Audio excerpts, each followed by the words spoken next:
What's he pulling? Is he pulling a car? It's just a sled. Bam, we're live. Wow.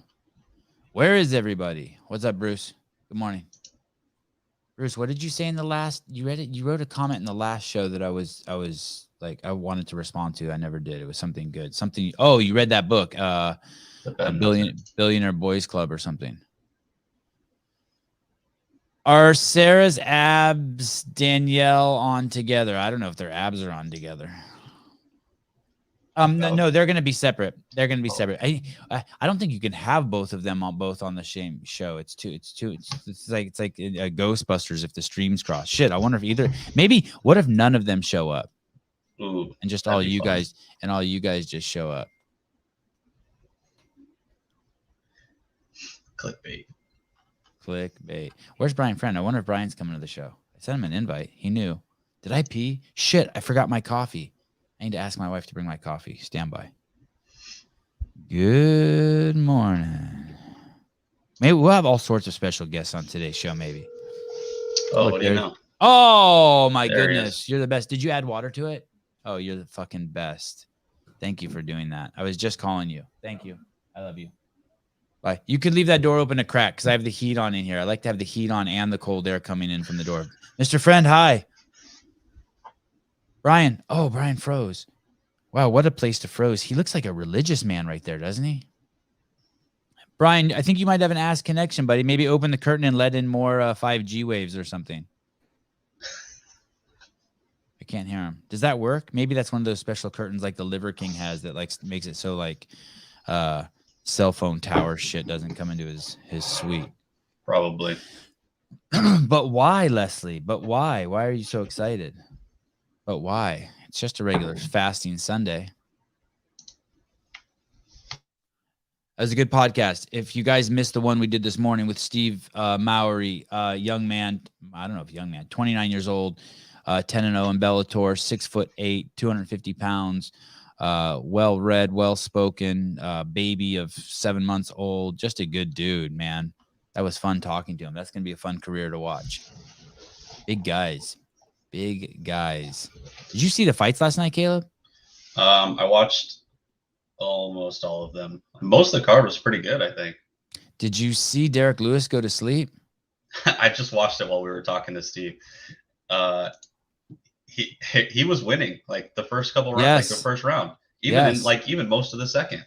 Yes. And then Tuivasa just like cracked him, and then he just kind of like fell like a massive redwood. Yeah, it was nuts. It reminded me like of a rhino being shot, and then it just kind of. Bleh. Yeah.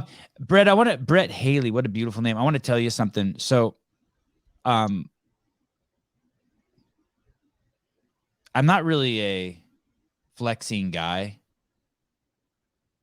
I think of myself more as like a scientist. Like I really, really enjoyed seeing Danielle Brandon and maybe scientist isn't the right word. I'm like the guy it's definitely not the right word. I'm like that kid in the cafeteria who would mix his food and other kids would think it was gross, but I would mix it because I wanted to taste it. I wanted to see what happened when you mix the ketchup with the milk and then see what it tasted like. And so like when we did the show where we had Danielle Brandon's picture right next to Nikki Rod and I saw the two of them talk, they're like kind of like the two sexiest people like I know. So I was just so excited to see those two on a screen together at the same time.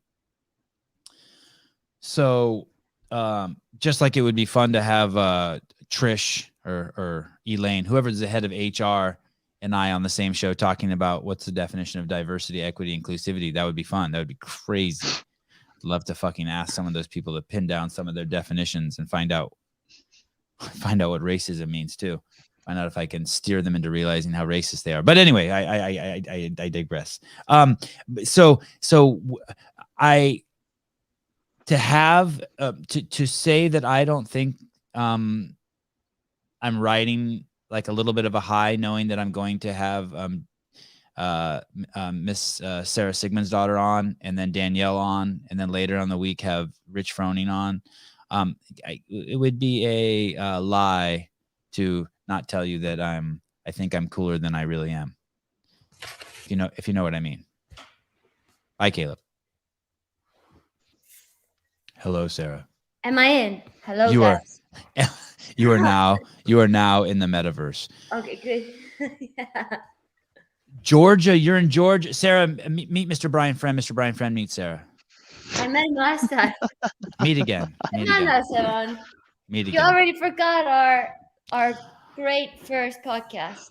I have not. I just know that Brian reinvents himself all the time, and you reinvent yourself all the time. So I just wanted to reintroduce yourself. We have that in common. You're in Georgia. I am. Yeah. I'm just gonna come at you hard. You ready? Like I'm always prepared for your questions, Simon. Okay. As an artist, I believe that we have to limit our tools and put ourselves in situations where our tools are limited, and then we must work with those tools. So you get a piece of paper and you lock yourself in a room and you're given a black pencil and a blue pencil. Agreed. And now you must create. Okay. And if you have too many options, you will not create. Mm-hmm. I get concerned, not concerned. I have questions about this tremendous ability that you fucking have. When I see you move from place to place to place, that you have too many pencils. Yeah. That we're looking at Pablo Picasso who's interested in oil painting and now race cars. And it's like, nah. I just lock Sara in a fucking room with a fucking hamster wheel. Do you have too many options? Are you too talented? Are you too popular? Are you too wealthy? Are you too like what the fuck is going on? But I think you've landed in a great place. God, I'd love to have a threesome with Travis Mayer and Max El Haj. Yeah. But not me. Well, you two, you can be a foursome. Yeah, okay, foursome. Yeah. Okay, good.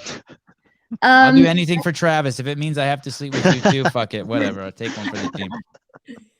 I mean, I think that I've had a lot of options throughout my career, and I think that so I met Max 2017. I came here to Training Think Tank for a week. Yeah, I think it was a week. And after that, I went to Cookville, and I was just a free bird at that time. Did not want any discipline or any seriousness. So I decided to stay in Cookville versus starting to work with Max at that time. I regretted that decision like a bit after. I was like, was this the right decision? Was it not? And it was still a little bit in the back of my mind. And then the games 2020, I was like, okay, I want to reach out to Max, and hopefully he still wants to work with me and believes in me. And that was the case. So I was pretty happy with that. I didn't quite want to commit to Alpharetta or Georgia because I was like, it's gonna be nothing there, and I hadn't really given it a chance. So I decided to actually give it a chance after Miami. I fell in love with it. I fell in love with the people. So hopefully, I only have the blue pen now, and I'm finally making my right blueprint. Yeah. I think there was something you said in there that's a good thing to talk about with you, because you've had a lot of different coaches and experiences. Yeah. I think that a struggle sometimes between athlete and coach is to find the right balance between discipline and fun, so to speak. Can you talk about your experience with that maybe? I mean, Max is a very different coach to what I'm used to. He thinks a lot about my non-athlete side. So he wants me to be a healthy human being first of all, and then he wants the athlete to be in second place.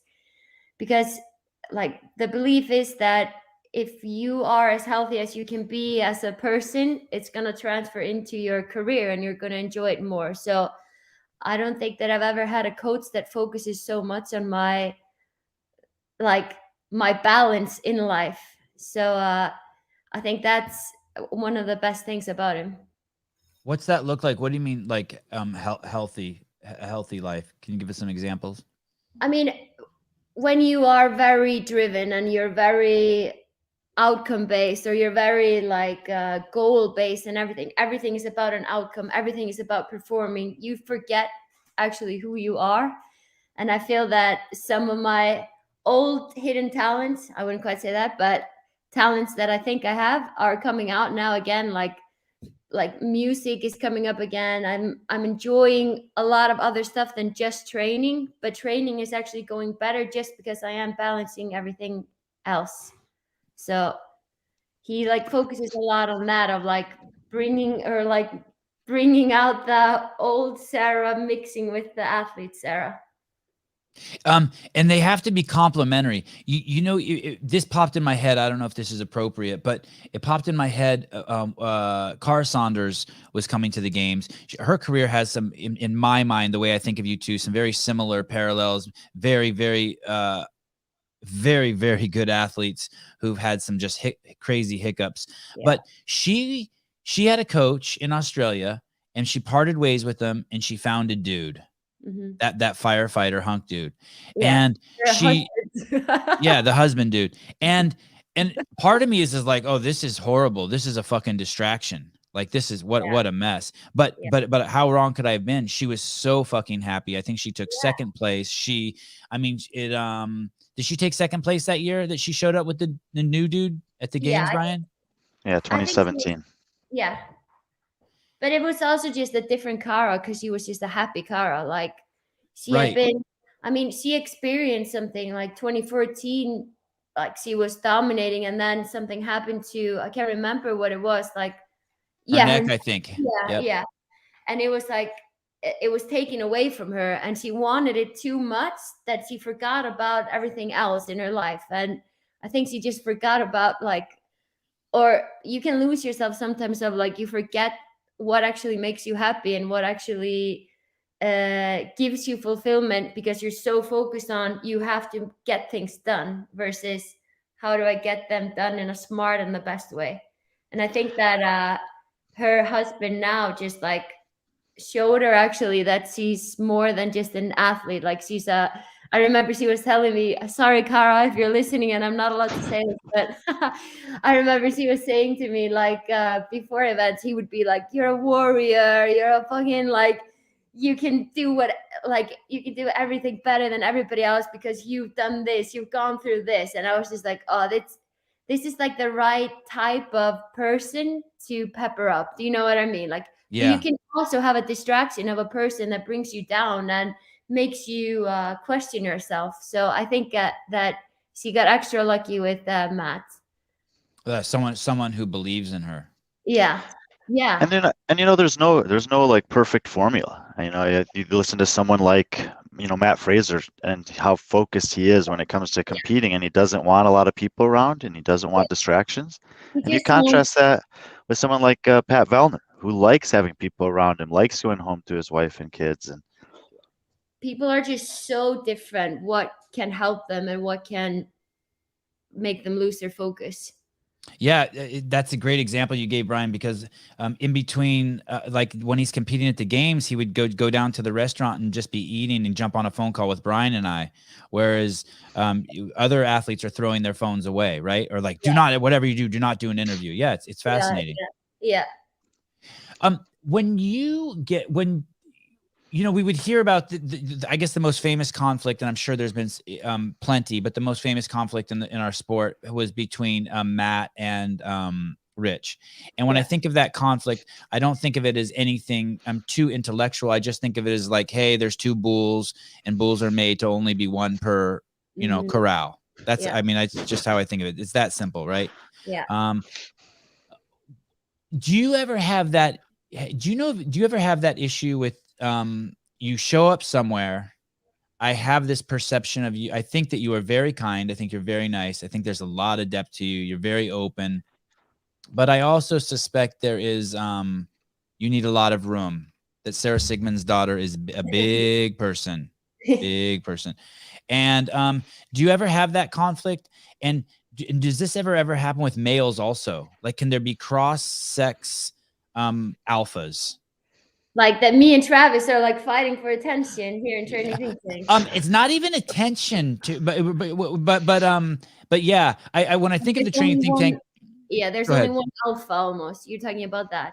Yeah, like are women, like it's always thought of as men as the alphas. But when I think of, if I were to think of a woman alpha, I think of someone like you, or I think of a Sara Saunders. I think Sara Saunders for sure. Like there's not a lot of room for her and other athletes in the same pen. Yeah.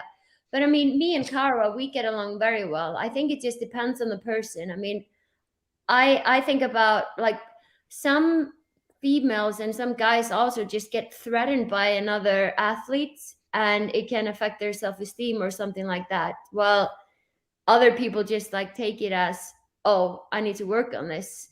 Like I need to like, you know what I mean? Like you respect each other. Like if I would train with Kara and I would see the weight she's lifting, it doesn't break me. I'm just like, wow, if she can do it, then I can do it too. Like you almost look up to the person, but you're also like, if I'm running with somebody that runs 1,000 times faster than me, of course it breaks me down, but I respect it always. While some people maybe take it as a threat of like, oh, they're constantly reminding me of that I'm not good enough and I can't get this every day because that's just going to break me down. So I think it really like depends on the person. Is that It's interesting. piece? Go ahead, Ryan. It's interesting how she interpreted that of a training environment. When you asked the question, I was thinking of a competition environment. Oh. And in particular, I had this thought because, Strength and Depth is coming back this year as a semifinal. Yeah. And the first sanctional year, you competed at Strength and Depth. Yeah. And, there were a lot of good athletes there, but there was really only one alpha at that competition that was getting the full roar of the full crowd every time that they took the floor, and it was you. Yeah. And then the next year, you didn't compete there, but Fraser decided to come that year. And it was like the same thing. Yes, Laura was there, and Gabby was there, and Haley, and even Froning's team was there. But when he took the floor, it was different. He took the air out of the room. So I just kind of had thought of it in the competition setting. Yeah. I just thought about training. We're not at competition yet. No, I mean, which is good, yeah. I'm still in shock of like the love that I get from fans. I feel that like maybe it's bad to say this in an interview, but I've failed a lot since 2016 and 17. I've made a lot of wrong decisions and I've had injuries, and there's so many things that have happened that should make people just like Sara's out of the picture, but still people are like supporting me and they believe in me, and that makes me see like, okay, maybe there is something in me. But I'm like you say, with Strength and Depth, it was just like hearing the crowd and seeing everybody supporting me. It just gives you this extra energy. But I've never looked at myself as like I can only be the only alpha. Like I think it's just, yeah, it's hard to actually. I've never thought about it like that. Well, and that's and from my perspective is, I always want to see all the athletes get raised up and elevated. And it's always a little heartbreaking for me when they're announcing the final heat and there'll be a big cheer for lane 3 and a big cheer for lane 4, and then they announce lane 2 and there's no cheer. Yeah. I want all the athletes to get the love, Yeah, everybody should. Exactly. I agree with you 100%. There are these characters in the sport, different levels, of course, but we've seen it. Josh Bridges is another one. Yeah. Not to say he's not great. I mean, fuck, he's so good, right? He's amazing. Amazing, yeah. And quite nice to look at, and everything's great. And he has the background as being a SEAL. Yeah. But what do you think it is? I mean, you obviously have to be good enough to get the camera on you. You have to be good enough just so people at least know who you are. What do you think it is? Do you have any idea what it is at this attraction to you? You haven't won the games, and yet yet you have the fan base of someone who's won the games, 5 times. Do you have any idea what this attraction is from people to you? I think it's just that like I started training pretty late, and I think that people can relate to that of like they used to maybe give up a lot, and the one time I didn't decide to give up, I made it to the CrossFit Games and I placed 3rd, and it was just like the hard work that I put in actually paid off. And I hope that I can bring the message to people of like, if you want something bad enough, you can actually get it.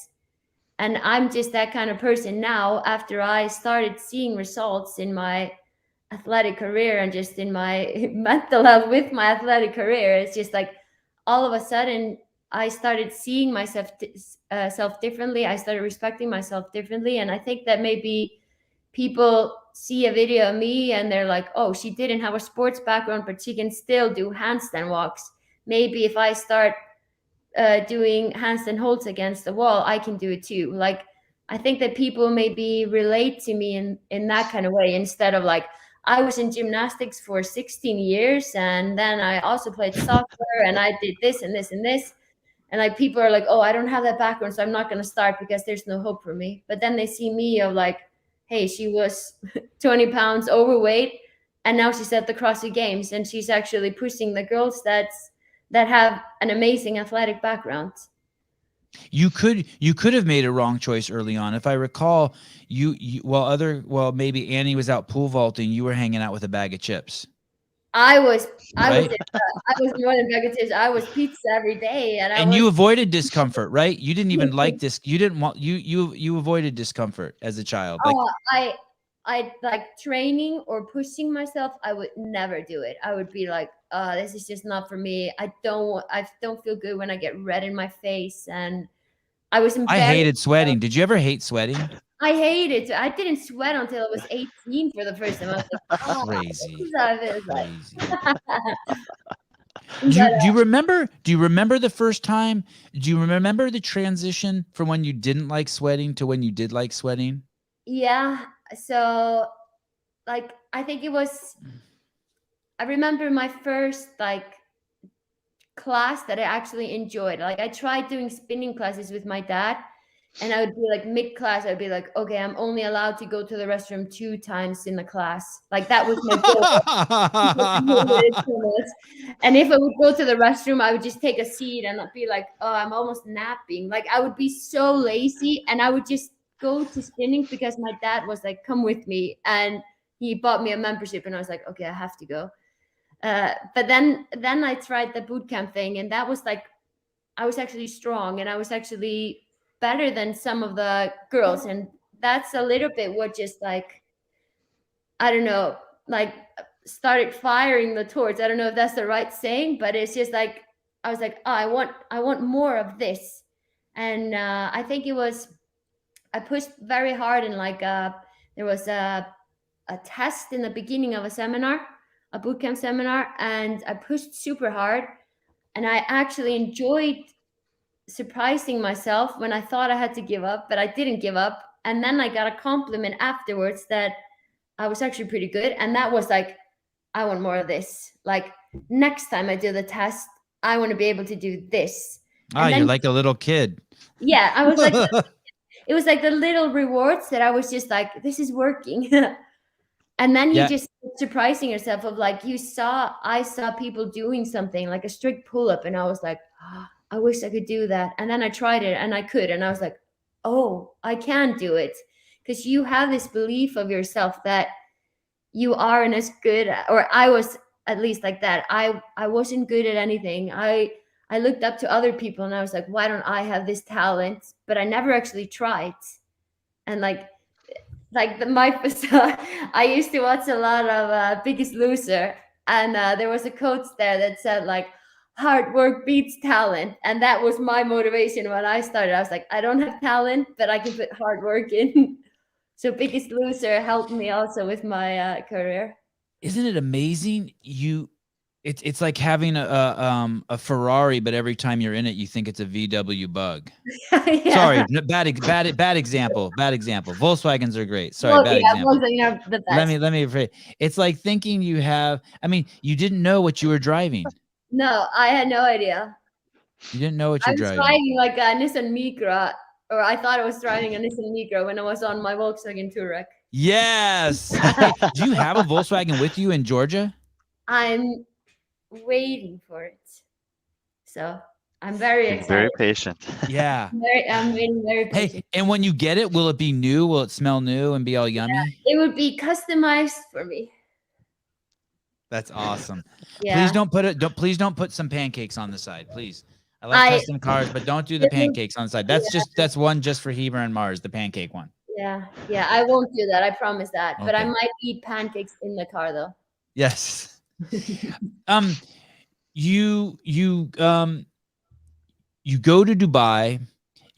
I think if I remember correctly, you've let us know that you are a competition athlete, meaning you like to go to competitions because that's where you like to work on yourself and you like to refine things. Yeah. And so as a fan of Sara, we want to trust that. We want to trust that you're going to these events to work on yourself and not make any mistakes so that we can't see you at the games, right?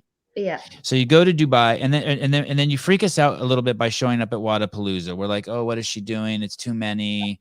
Yeah. But we know that she's a mature athlete and she's smart, Yeah. and she knows she's coming here just to work on things. This isn't the place to like. And then we see you leave the event early. Yeah. And you know, and we all fucking freak the fuck out. Yeah, you're not the only one. You freaked out a little bit. A little bit. I think I didn't sleep for like 3 days. I was so freaked out. Can you walk us through even before Wadapalooza starts? I know you women have dreams and shit, and you guys know stuff before it happens. Was there, as you're showing up to Wadapalooza, is there any sign of this that you shouldn't be doing it, that you didn't listen to? So the preparation for Wadapalooza maybe wasn't the best, but I had in mind that like I wanted to start the season of like going to Wadapalooza, competing at Wadapalooza. So my dad actually got diagnosed with cancer in October and they had to cancel their trip to watch me in Dubai. They were so excited, my parents. So I wanted to give them a little bit of a show at Wadapalooza, and I wanted to get more experience because I felt that Dubai, like the last day was my best day, because I was like I was all of a sudden like starting to be the competitor again, instead of like fearing that I wasn't good enough. So I was like, I need more of this. My parents can come and they can come watch me, because my dad is almost fully recovered. He has, what kind of cancer? Colon cancer. Okay. So and was that in Dubai? Was that the first CrossFit competition that they hadn't been there for you? Not the, but you? Like they've been with me through this injury and everything, and they're my biggest supporters, and it was kind of hard for them. Like he got diagnosed the 21st of October, and we had already planned the trip, and it was just like a small shocker. And he had to have surgery, what was it, the 24th of November. So he was going through everything while I was trying to prepare. And it was just like, it was so hard to prepare and be focused on training when you know that your dad is going through the hardest time of his life. And he was just like, Sara, the only thing I want to do is watch you compete. So you have to stay in Dubai and you have to do your thing. Oh. And so Wadapalooza was like a little bit a part of that I wanted them to come out. I wanted him to get a new environment after going through all of this bullshit. And let me just say something about your parents, because a lot of people complain at Wadapalooza that it's hard to get into the stadium, or it's hard to get whatever seats.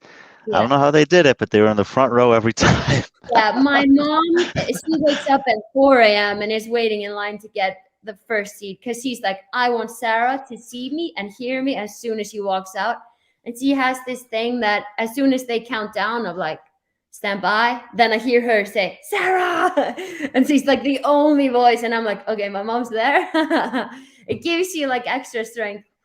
And so Wadapalooza was a little bit a part of that, of like, I wanted them to come and watch me. I wanted my mojo back. And then from Wadapalooza, the season would start, and I would be based in America, and I would be like, so Wadapalooza was just an extra bonus. And then I came home from Dubai. I rested after Dubai. I got the vaccination. I got sick for about 10 days. Like when you say you came home and got the vaccination, you mean in Iceland? Yeah, in Iceland. Yeah. Okay. And was that your first shot? No, it's my third. So I had to have 3 vaccinations to come to the States. Okay. Yeah, because of the new variation or whatever it's called. So I got pretty sick after that. What does that mean, you got sick? What does that look like? What was your sickness like? It was just like, you know, when you have fever and you have these aches in all your body. Yeah. That's what I felt for like a week. It was How was your heart rate? Heart rate was actually not that bad. It was a bit high, but it was just the aches that was killing me. And like trying to lift and everything when you have aches, it was just like I had man flu. That's how I felt. Man flu? Yeah. I haven't heard of this man flu. What is this man flu? Man flu sounds like something from the Jungle Book. Yeah, Manflu is like imagination, like guys that think that they're sick and feel sorry about themselves. I think I was there. Oh, you're speaking my man flu is a more painful. Oh, this is awesome. I love this shit. Man flu is more painful than childbirth. This is the irrefutable scientific fact. Man flu is not just a cold, it's a condition so severe that germs from a single man flu sneeze could wipe out entire tribes of people living in rainforests. Women do not contract man flu. They suffer from what is medically recognized as mild girly sniff. This is great. I got to read it. Okay, I understand man flu. Okay. So it's as bad as man flu what you had, you think? Yeah, it was as bad as man flu. Wow. And then I packed my stuff. I came to Florida. I could train for like about 10 days before Wodapalooza, and then I would like ease off before the competition. Where did you train in Florida for those 10 days? Where did you train? CrossFit downtown Miami. Okay. Yeah. And is any part of that like training or preparation leading into Wodapalooza, are you still doing checks with your knee, any kind of like agility drills or stuff like that? I'm doing rehab about probably an hour every day, or at least 4 times a week. Like I'm still like my right side isn't still 100% like the left side, but we'll get there. But leading into Wodapalooza, you were still checking the boxes. You were feeling good. Sure. I was feeling great before Wodapalooza. I was finally training again. This is after Wodapalooza. You see that hair flip? Very nice. Very nice. Practice that in the mirror, huh? Yeah. Yeah. Rule. But yeah, I felt great before Wodapalooza. I did the first event. I died in the first event because my jumping threshold wasn't quite there yet. But it is what it is, and that's why I did the competition, to get like these results.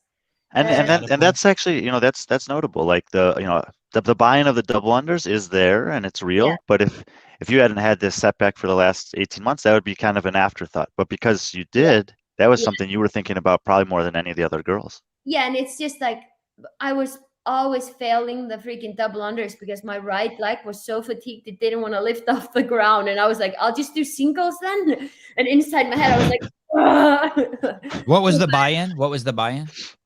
75 heavy double unders. Oh, that's right. Okay. Yeah, then GHDs and then the pig flip. Like the pig flip was my jam, and I was like, I miss the feeling of being freaking strong. But the it was a sneaky workout because the double unders, they were heavy. The GHGs were weighted. So even though those were the buy-ins and a lot of people observing were like, okay, this event is made or lost on the sled, you still had to like get there. Yeah, you had to get there. Exactly. But yeah, so I felt great the first day. I mean, I wasn't still quite where I wanted to be in the thruster workout. I was like, why do I always die? Like, why don't I have the threshold yet? It's like, you haven't actually trained properly for 2 years, Sara. I was like, good point, but still. But and then I just started the warm up before the lifting event, and I felt a little bit in the warm up, and I was like, I think my head is messing with me. That's what I said to Max. And he's like, what do you mean? And I was like, yeah, I feel a little bit in my knee, but I think it's just my head protecting me because I'm afraid of the stubby bar, and I'm afraid of the barbell. And like I had done that workout in training in 1 minute and 20 seconds against Taylor Howie. I think that she won the workout or was in second. I can't remember. She ended up winning it in a minute 28 or 29. Yeah, and I actually I beat her by like 3 seconds or something in training, but so that was a pretty shocker. Like, I think I wanted to do so well in that workout, and I was like, my head is messing with me because I want to do so well, so it's like telling me that my knee isn't fine. And then I was just like, okay, you can't think about it, you just have to go. And then what was so weird on the floor was just like, I got like this, it's hard to say, but like an outer body experience. It was just like my head was just completely somewhere else. My knee was locking up. I was committing to the bar, but my body wasn't allowing me to lift the bar. And I was like trying to talk to myself, and it was just like, it was such a weird experience. And I was just like, what is happening here? And then after I finished the workout, I was just like, my knee was getting swollen. I felt it was like, I was afraid that I had retore, and I was like, but I didn't hear a click. So, because I remember when I tore my ACL the first time, it was just like, yeah, I heard the click, and like the judge would hear the click. And yeah, as you can see, What weight is that? What weight is that right there that you just failed? I can't even remember what it was. But Is I it- was just like, what is going on? Why can't I lift this? But it's No. not a weight you're concerned about ahead of time. No, Not even for a second. No. If she finished that workout, regardless of the stubby bar, not in a minute 20 seconds in training, and this is the second bar, Yeah. and then that's just like My the body, emotion, like you can see it there, man. it was like, yeah, the fear just overtook, and my body just went into protective modes. And then it was like, breathe, come on, let's go. And then I fucked something up again, I think. But it was just like, it was a very, it was a weird experience. And I've never experienced anything like that before. Hey, so is this how are you going to nip this in the bud? Is this going to be a compounding problem? By that, I mean, you know how like OCD works, how like every day you check to see if your front door's locked before you go to bed. Yeah. And it's always locked. And then Yeah. one day you go and it's not locked. So now you have to check it. Yeah. Yeah. And you have to now check it 3 times. Yeah. How are you going to, this thing has to be nipped in the bud, right? This thing, whatever. The reasons why I moved to Georgia, like being by myself and not getting pressured and like training by myself, like I wasn't able to go into that fear state of failing, because if I would fail, it doesn't really matter. But here in Georgia, I have all this crowd around me. I have a physio on site. I have Max that sees me, how I move and everything. But like what happened at Waterpalooza was just like some cartilage and meniscus problem. Like after I did the workout, I was just like, I need to get this scanned as soon as possible, because I think I retore my ACL. I feel my knee is loose, blah, blah. Like I had all these things, and I was like, I'm going through all this process again. I have to take a year off again. I have to go through surgery. Like my mind just went straight to worst case scenario. I was lucky enough that I could get an MRI on the Saturday. This happened on Friday. So the next day, and I felt like in Breaking Bad, like the where I was. It Nice was reference. just it was like this little like cube in town or something in Florida. But I got a scan. I called my doctor. I was like, "Hi, I have a." So the doctor that did the surgery, I was like, "Hi, I think that something happened to my knees. Can I show you some photos?" And he's like, "Yeah. Do you have the photos with you?" I was like, "Yeah, I have them on a CD." He's like, "Okay, you have to get them somehow to me." I was like, "Okay." So I tried to find a computer with the CD, and I was like, "What computer now has a CD drive?" Like I had the results Right. for me of like, am I out for the season or am I not out for the season? And it was just, I didn't sleep for 3 days, and I felt like James Bond trying to figure this out, but I managed to figure it out. Went to a FedEx place and was able to take the files from a CD to put them on an SD card. From the SD card, I downloaded the app to open up the photos, because they need a special app, and moved the photos into the app, moved it all into Dropbox with the app, and that's how I got it sorted. During that, CrossFitter, huh? Very good. and Thank you. during that time that you know this stress of this time, you actually had as good of a support system there in Miami with you as you could really ask for. I like the guy that owns CrossFit Downtown Miami. He helped me so much. He helped me contact a doctor to get an MRI appointment, and it was just the love that I got around everything. It was just like, it was amazing. Like my manager there, my friends were there. They were supporting me the whole time. They never wanted to leave me alone. And I was like, it was so good, because like I expected Waterpalooza to be like a fun event and just like enjoying it with the people, like with my family, with my friends, until the seriousness would start and me moving away from them. But it ended up being like a traumatic experience. Sara, when I talked to Travis about what life is like in the training camp at Think Tank, there is And this is from him. This is a guy who has 4 kids, right? Does he have 4 or 5?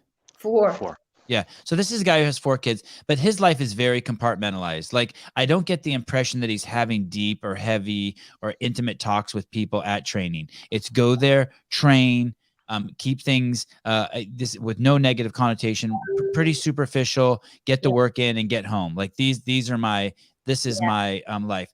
And he does that by choice, I guess. I think it's a form of his being disciplined. Yeah. Is it like that for you? How, like, are you, 2 questions here. Is your relationship with Max intimate? And what did you remember from him in 2017 that made you want to come back to him? A couple things that were like, okay, this is where I belong. Like, we did a lot of evaluation in 2017, and he said a lot of things that I didn't want to hear that I knew were right. He was just like, you have this relationship with your body that needs to be changed. You have this, like, he had all these extra things that makes, or like that fits in the puzzle. Do you know what I mean? But at the time overwhelmed you, like, fuck that. Yeah, I'm not doing all that. Yeah. At that time I was like, hey, I'm just trying to enjoy the sport again from leaving another coach. Like, I can't handle this now. Like, but in my gut, I was like, this is the right thing to do for you. But I just wasn't ready to commit to it. I don't know what it was. But all the things that he said and everything was still like, it made so much sense. And I just didn't quite know how to approach it. And yeah, it was just something about him and the way that we have a very good relationship. We're both very similar people, how we think. Like, I'm such an overthinker. He is an overthinker. He understands when I get very anxious before a competition, or when I stop sleeping, or when I do this. And he's never judging, versus just like, hey, Sara, a professional athlete should be in this box. He understands me for how I am as a person, and he wants to approach me in that way versus trying to change me. You know what I mean?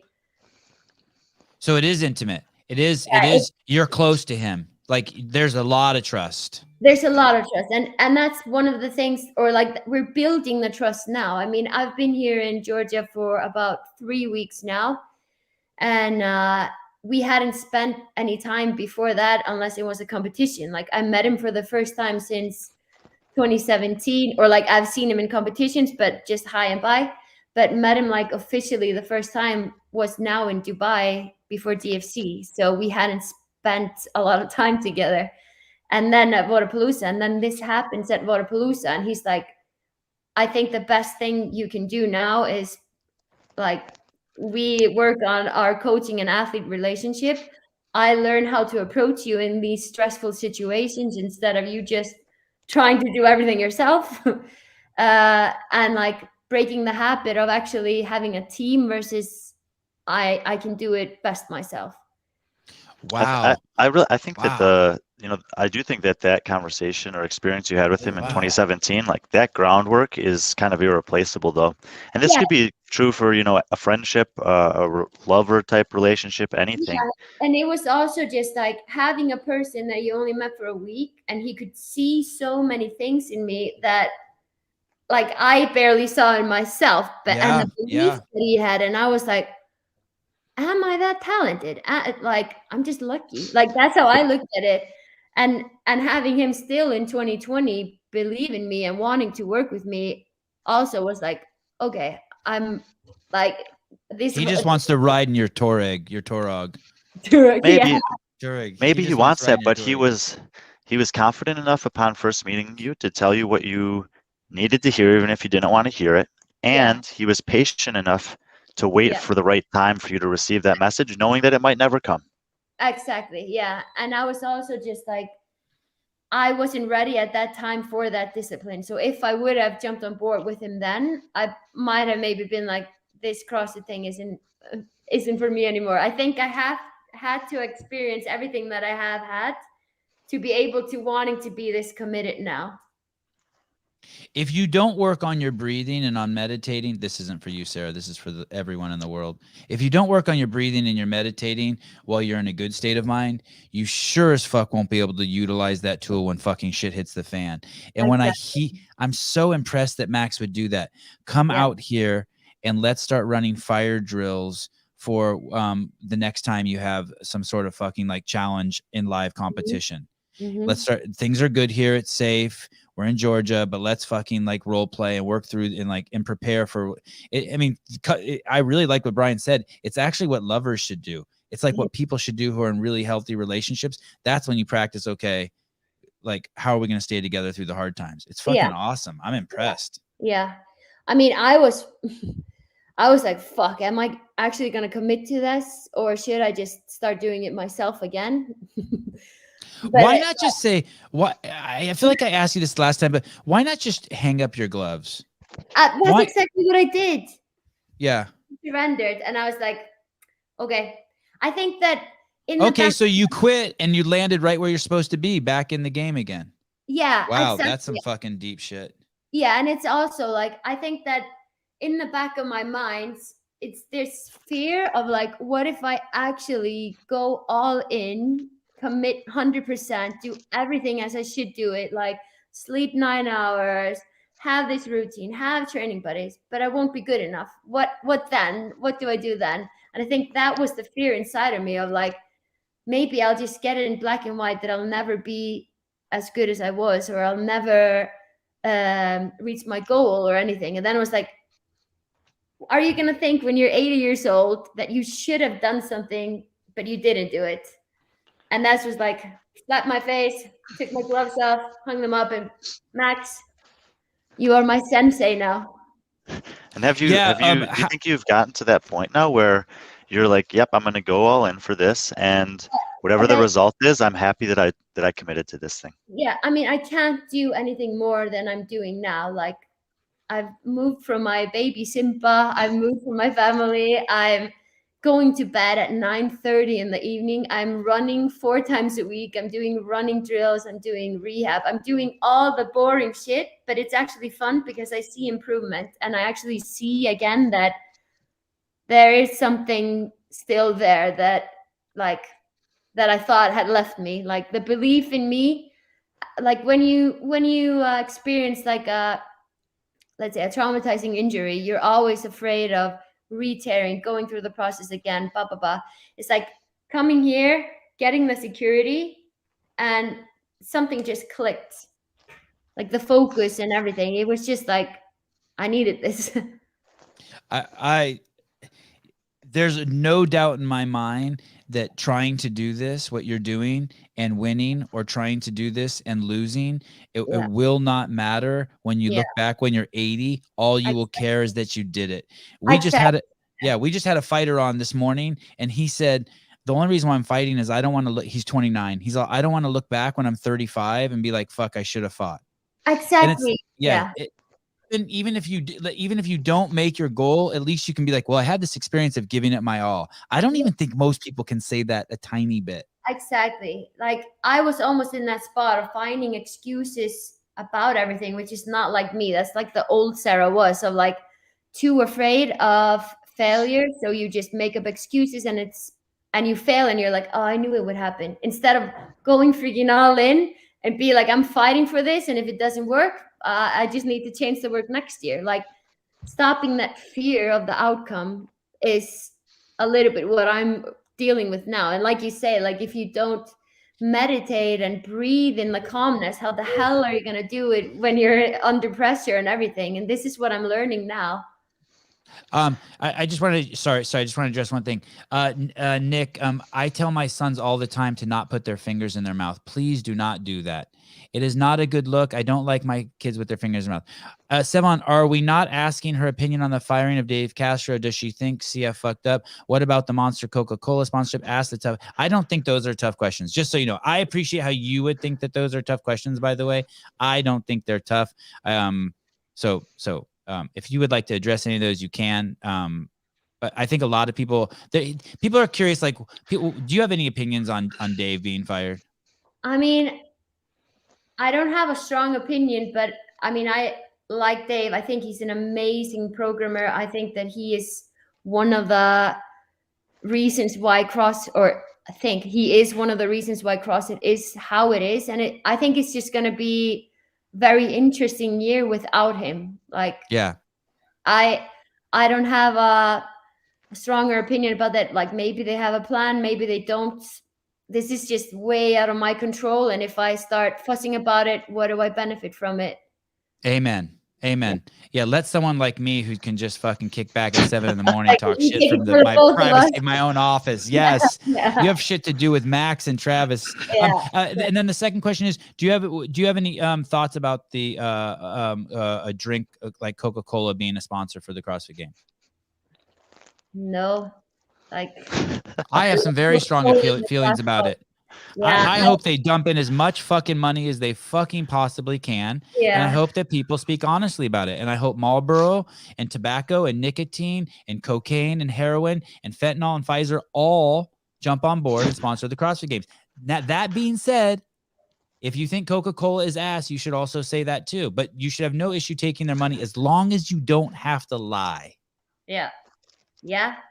I mean, yeah, I agree with you there. I don't have a stronger opinion about it than that. Take the fucking money. Yeah. But don't lie. Don't lie. Like don't drink I don't think you should drink a Monster Energy drink if you don't drink. I don't think you should at the expense of your integrity sell a product. Yeah, I think to get money. Yeah, I agree with you there. I think it's a little short-sighted. Yeah. Sarah, and it will rot your soul. What was thank you, Nick, by the way. I appreciate it. And the thing with the finger, let's work on that, keeping your finger in your mouth. Thank you. Sarah, what was the first year you did the Open? When was the first year? Yeah. So I did the Open 2012, but so there's a story around that. I didn't know what CrossFit was until like a week before the Open. I competed. Love you, Pooh. Love you too, Nick. Yeah, so I competed accidentally in CrossFit, placed second after Katrin, and then there was this guy that came up to me. He's like, "You should do the Open to try to qualify for European regionals." And I was like, "What is that?" And he's like, "Just show up on Wednesday, put your score in there, blah blah blah." And I was like, "Okay," because I only trained at a hotel gym at that time. And so I used to work in I used to work in reception in a gym hotel. Did it even have a pull-up bar, or did you just do the lat pull down? Lat pull down, yeah. And Hotel then shit. Yep. Try to do toes to bar and like what's it called? Like a drag cable thing. Yes. Hold into the rig and try to do toes to bar. Please don't put when I put my arms up, let there be at least a few minutes before you put your arms up, Sarah. Let's not, I don't want people being able to compare us that closely together. I'll wear Thank a you. sweatshirt next time, Sevan. Thank you. But so I signed up for the Open 2012. I did the first workout, which was like 7 minutes of burpees. And then the second workout came out, and that was snatching. And I was like, what is this snatch? So I just looked at the workout. And I was like, oh, it's a barbell from the floor to overhead anyhow. So I was like, 60 kilo is the last weight. I'm going to get it up before I try to do this on the day that we were doing it. And I go to the hotel gym this great morning.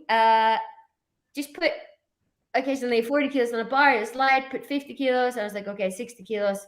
I do a snatch, a narrow grip snatch. Sorry, Sevan, don't lift your arms up. Narrow grip snatch. And don't know how to put the bar back down. So I fall with the bar and I break my wrist. Oh. Yeah, so I had to wait a whole year to start again. So my first Open was actually 2013. Well, I didn't know that story actually. That's not a great story because it ended bad, but it is kind of a good insight to like that, that's how some people get started. And it gave me so much hunger to actually like qualify the next year. I was like, 2013 is going to be my year. I qualified for regionals and I get disqualified in the second event from not being able to do 3 overhead squats in a row.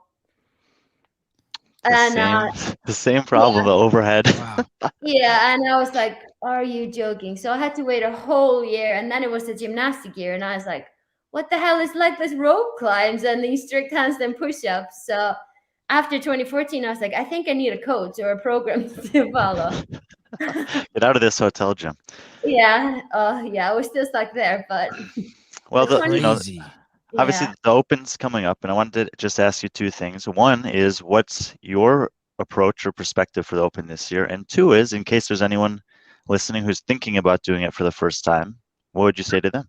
I think everybody should do the Open, because I've experienced so many times when I'm coaching, and like I used to manage a box in Iceland, and people would be so afraid of like, yeah, but I'm not fit enough and I don't want to put a score in. And I'm like, it doesn't really matter, but it's always fun for the next year. So let's say that you just started training and you sign up for the Open, and it's a test. Like, you get your weaknesses exposed. There's double unders, there's handstand push-ups, and you actually sometimes get it for the first time because you're under pressure. So you experience that you can do more than you actually thought. That's what I think about the Open. And I think also people that can't do specific things, and then after a year they see like something is repeated or something, and they're like, oh, I can actually do it now, and they see the improvement that they made in a whole year. And that's what I love about the Open. And especially now, the new way it is, it's like the 2 weeks in the start, or 3 weeks, and then break, and then quarterfinals. So it's like everybody that does CrossFit should do the first 3 weeks. It's just fun. It's just getting you out of your comfort zone, getting the community hyped up, and just having fun with it. This is what CrossFit is about. Everybody cheering each other, everybody pushing each other. And it's almost a guarantee that if this will be your first Open, that it will end better than Sarah's first Open did for her. yeah, exactly. Don't YouTube snats, have a coach, and actually do CrossFit before you do the Open. And when right after you sign up for the Open, I want you to everyone to run over and pick up a Sevan Podcast CEO shirt. While you have your credit card out of your wallet, I want that shirt. Caleb, can you show us the shirt and run over? Like, you'll have your credit card out, and like I've said before, I will keep all of that, the profits from that, and I will spend it on my family. And while we're out at the beach buying sandwiches and shit with the money I made off of you, I will think about you and appreciate you greatly, and I will, and yeah, I will for sure send you one. And there's a girls' tee too. I didn't even know girls and boys wore different shirts. I thought we just all wore the same shit. Yeah, I mean, I can wear both. The other day my boys were I put on a pair of boxers, Isn't and there my a boys rainbow started version laughing. of it too? What'd you say? Isn't there a rainbow version of it too? There is. Should I Oh, see that's that? the girls' version. That's the version I need. I need a version. Why does the girls get one that makes their body look nice, and I have to wear the one that makes me look like fucking SpongeBob? Yeah, like a square. The men's fit is a square. Yeah. Sarah, in 2 minutes, we're gonna have Danielle Brandon on. Is there any advice you would give a new athlete like her, who's coming? Because she's in a very similar situation. It's funny, I didn't think about this. There's someone like you. There's someone like Josh Bridges. There are these athletes who are she is on the ascent to being a superstar, but she is in a fucking. She is a superstar, but she's in a Shark Tank. And let's face it, for her to climb to the top of the heap is going to be nuts. Is there any advice you would give to someone like her who is experiencing massive amounts of attention, but still has this goal of getting to the top, and has this, and has this? I would say just keeping the main thing. Like, what's your main focus, and prioritizing that. Don't get lost in the bullshit. And what is the bullshit?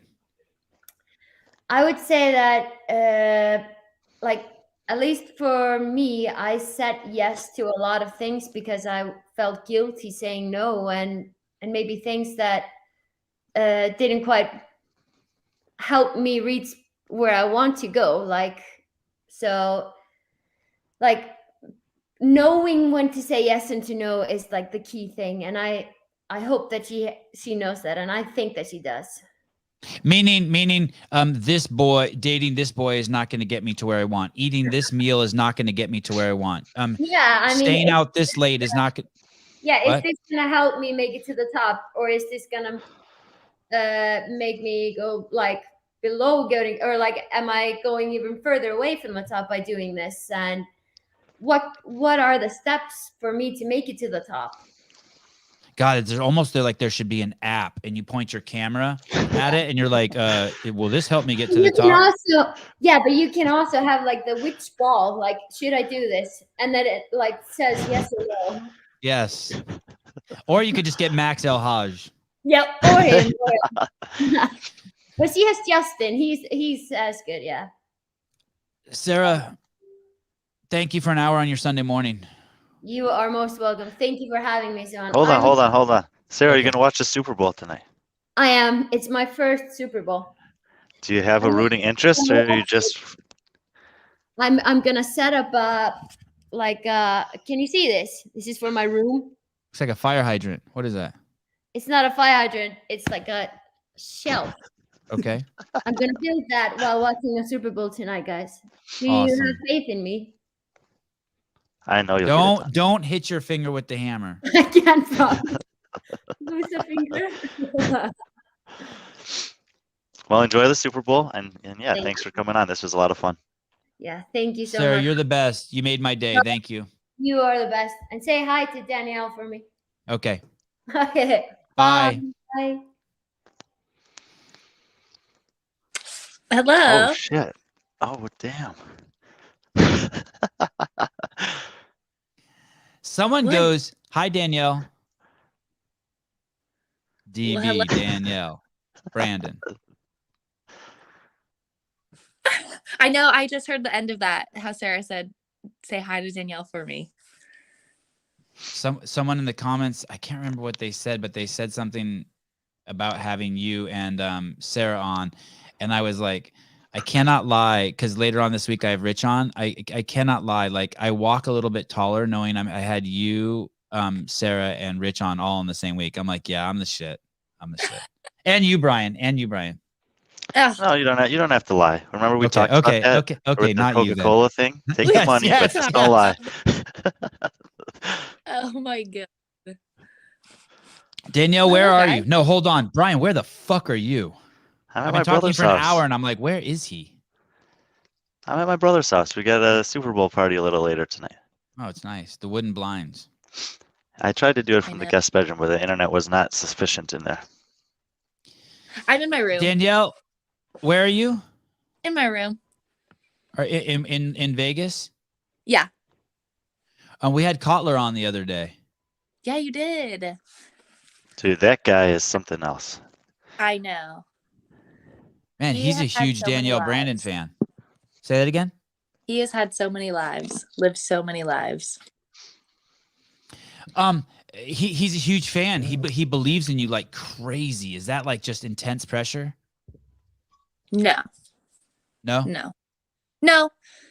but it's good. It's good to have somebody like that in my life that is like right there and believes in me that much. You know, because like I can have friends, family who are like, "Oh my god, like you're so good," you know, but they don't really see me every day and see what I do. So it's good to have somebody who like is there and gets to see that and has that belief still, you know? And you didn't have that, like, growing up.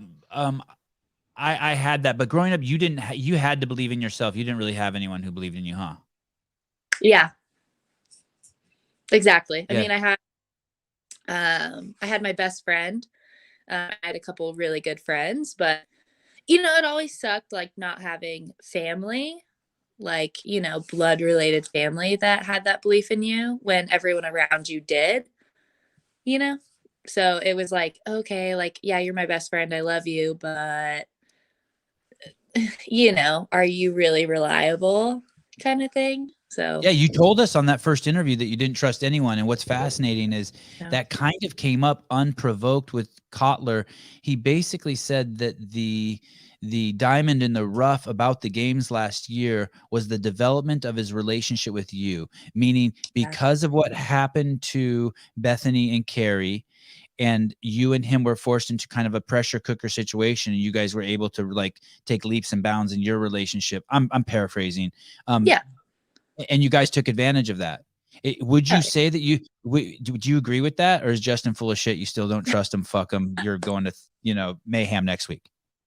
I think no, it was like a good opportunity for that because it forced me to like be with Justin, right? Like during the whole days of competition, it forced me to be right there with him, and it forced us to figure out.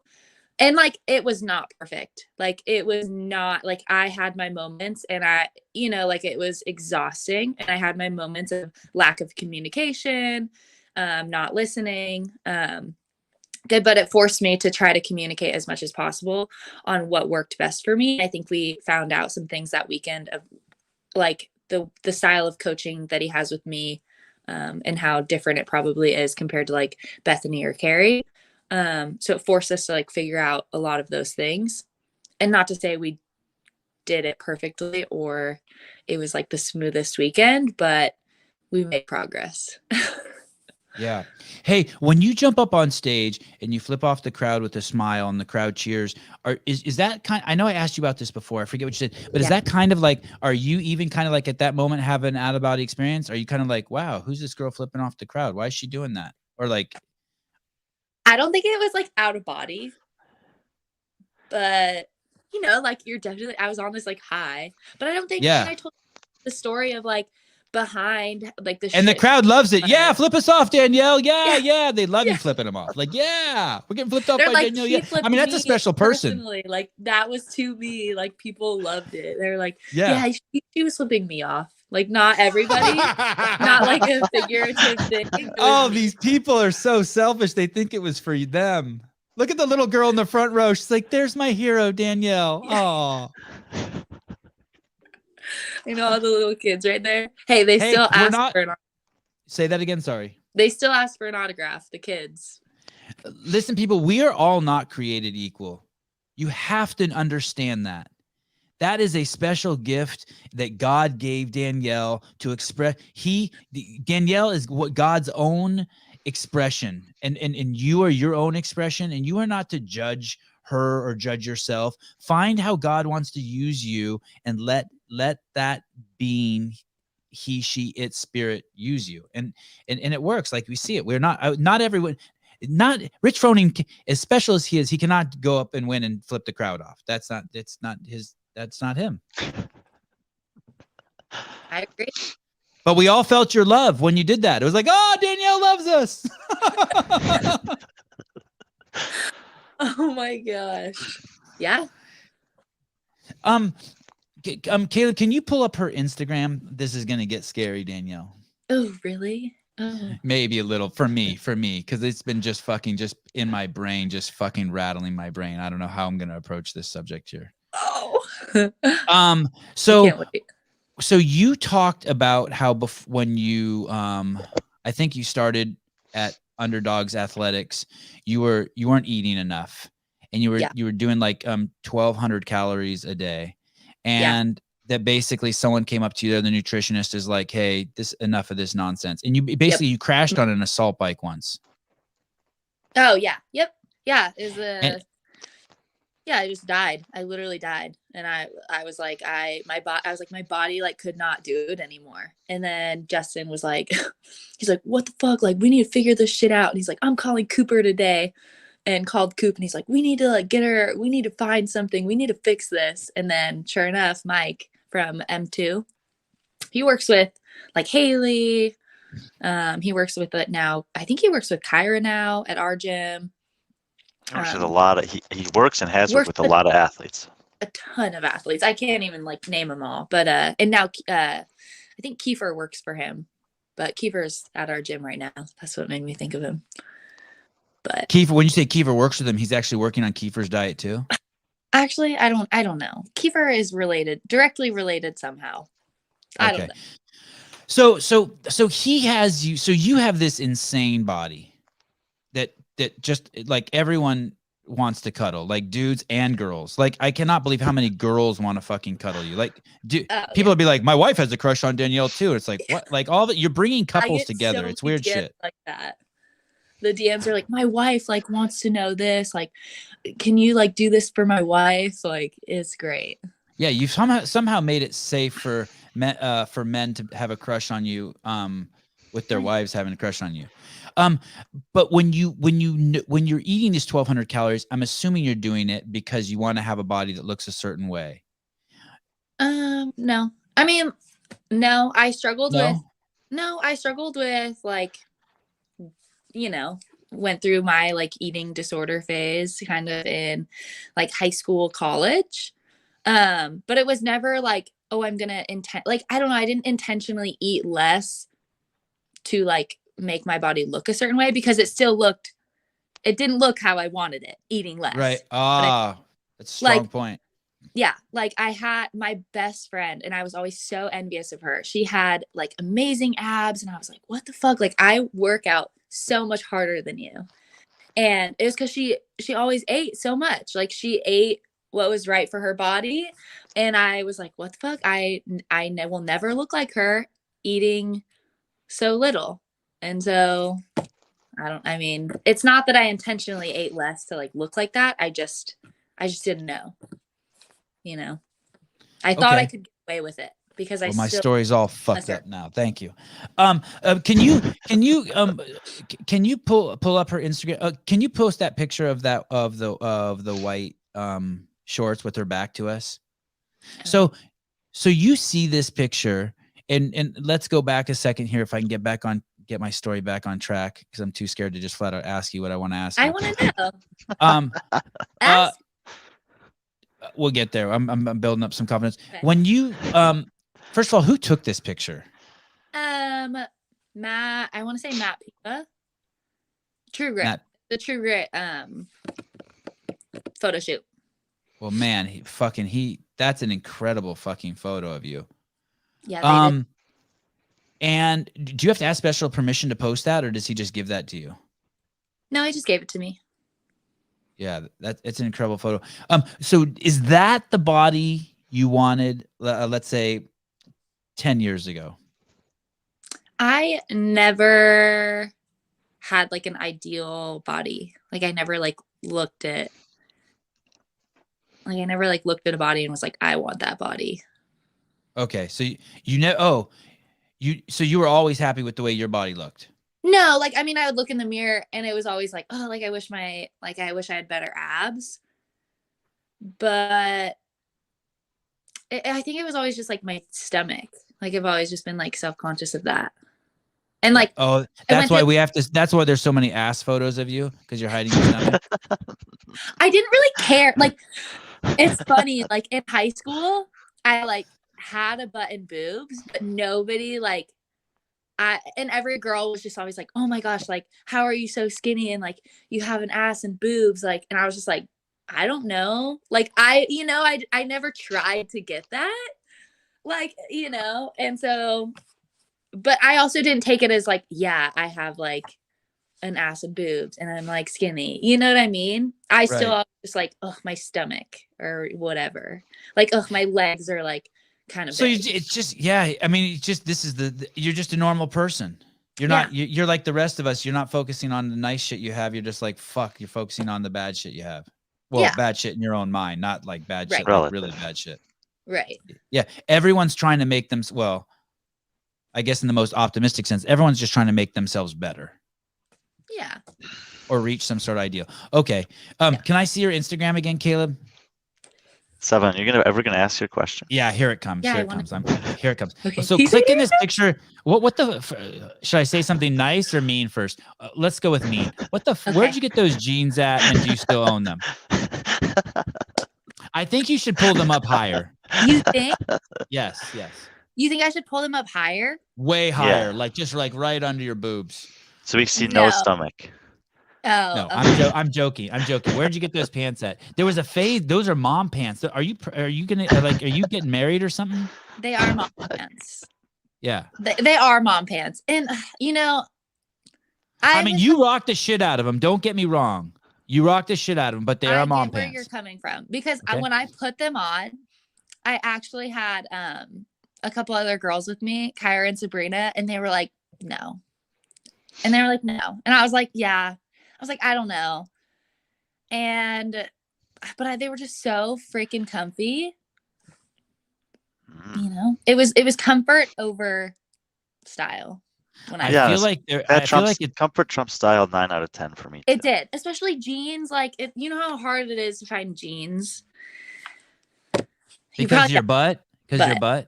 Yeah, and my legs. Yeah, like I want jeans that fit over my legs, but then they're wider waist. So then I just have no ass in jeans. So you either look like you took a shit in your pants or they don't fit on your thighs. Yep. Yeah. Yeah. And these like fit on my butt and my thighs, but they give that mom look, you know? Hey, I don't want to hear anyone say, by the way, in the comments, you can go fuck yourself. He would never talk to a guy like this. I will fucking undress a fucking, I will get DeLugos. What's that guy's name? Who? That god that you work out with, Matt DeLugos. Oh yeah. Oh, I will bring him on here and fucking and well, let's talk about his body and his dress. I'd love to spend an hour. Okay, now this top here. So I said something to Justin Cotler. We were talking about your career, and we were talking about the career of like some women who, like, after their CrossFit career, they get some fake boobs and then a couple days later, this photo popped up, and my DM started popping in that you got fake boobs. I know. I even got the DMs. But the funny thing is, nobody could ask me straight up. They say like, "Well, I still haven't asked you. I'm scared." No, I do not have fake boobs. Okay, I want you to know I fell on that side too. I said those boobs are not fake, and some people were like, "No, they are." And here's what I thought. Here's my whole theory. Now I'll just tell the whole thing. I know it's a lot of beating around the bush. I thought it's the off season. I think probably you have big boob. You have pretty big boobs anyway. I think it's the off season. You've put on probably like 3 or 4 pounds, and you're blessed that 3 or 4 pounds landed on your titties. That's what I was thinking. And another thing I thought is can you scroll over? There's a picture you posted with your eyes closed. Oh yeah. My theory is that this picture, you knew how good, like no one posts a picture with their eyes closed, but you're like, damn, my tits look so good in this that I'll fucking just take it with my eyes closed. I'll post photos with my eyes open. Oh, all right. Yeah. Shit. There's that picture with my eyes open. I don't believe you until I see it. Okay. Go look at their profile. I'm sure God, I made it through. Okay, this podcast is over. The boobs are not fake. Yeah, you know what's so funny though? I have to bring it up. You say, oh, maybe it's off season, like, gain a couple pounds. I don't know. You don't look like you've gained a couple pounds, by the way. I'm not suggesting that in the slightest. Okay. It's funny though, because like right now I'm probably like, I'm feeling the most fit that I have been. So it's like it's not the off season, Interesting. Why is that? Is that a fuck up on your part? Why is that? I have a theory, but we'll let her answer first. Why are you the most fit? Right now? Do you, just because of where you are in your career, or is it a fuck up? You're peaking too soon, or you're just healthy, or what's going on? I just think I've finally just started hammering like the things I suck at, which was just like conditioning and being more fit, and I just found a way. I found something that works for me to like get better. Are you going to share? What is that? No, not sharing. No. Oh wow, yeah, I like shampoo that. She has. You aren't going to share? Yeah, I like this. When's the last time you will you stay in Vegas until Brian? And I want to hear your theory too. Why you think she's doing so well? But will you stay in Vegas between now and semifinals? Like, is the season started for you and you're rooted? Yeah. And is your routine fucking a routine now? Yeah, I'm in like a much better routine right now, which is good. And Justin and I have like noticed that, and I just like feel better. Yeah, and I don't want to leave right now. What about you? Don't you have a dude like in Oklahoma or something? Yeah. Is that hard? So you won't even go out there? I don't want to. Yeah. Yeah. Make it come to me. Yeah. I mean, it's smart. He will. Hey, I'm betting. Is he gonna? I think he will. What do you think, Brian? You think he'll come to her? I think he probably will. Yes. Yeah. We would hope. I would think because. Oh yeah, tell me why. Supportive. Because Brian, why? He wants to be supportive of the focus that she's gonna have the next 6 months. I think it's because he wants to get into her drawers and throw away those mama jeans. He wants to come over there and throw away the mom jeans. Oh man. That's the kind of drawers I that think he wants to I get think he into. likes to Right. cover up more. I think he likes to cover up more. than Okay, they so were. Brian, why do you think her fitness is what do you think is happening in her life that's making her feel so good about her training right now? It's two. I think it's just two things. I think is one is more general. And this is my experience, is that most people who are really pursuing the highest pursuit of this sport, I guess, and that's, I would say, like, thousands of people, even though we only see dozens of them at the highest level. There's thousands that are pursuing that level. Don't give their body enough rest when they really need it over the course of a 12-month period of time. And I think that Danielle was kind of forced to do that by a few limitations physically in the last 3 or 4 months that her body probably needed, and that she has a good enough system around her support system in terms of coaches, friends, training partners, etc., to say, like, this is okay right now, and this was the right decision not to compete at Wodapalooza, not to squat for this period of time, whatever it was. Her body's healed and ready to go, and is still very strong because she has a big foundation and base of training in the space, and that in the meantime she was able to bring some of those other things along, whether they were not necessarily just perceived weaknesses in competition, but even just balance in her life. So I think it was maybe even not something she planned, but kind of all of those things led together to create a really good period of time for her right now. Miss Brandon, is Wow. that accurate? Yeah. Can Yeah. you go ahead? No, go ahead. Ask it. Yeah. What is he talking about? Like he's pointing at a lot. What did you have some injuries? What obstacles did you have? What caused you to, like, can you objectify some of the things he said? Yeah. So I think it started last season. I think I peaked really early at quarterfinals. Like, I felt my strongest, my most fit. And then, I mean, right after that, I got injured. I had a shoulder. I tore my supraspinatus. Had to get like a cortisone shot just to get through West Coast Classic. And then, made it to the games, all good. At the games, was like battling with, then, after one side starts to hurt, of course, the other side starts to hurt because you're compensating. So my other shoulder, and then randomly my back, I think my back had started to hurt right before the games or at the games. I don't remember exactly. And then right after the games, I got through it. Right after the games, my back just got, I don't know, like something happened.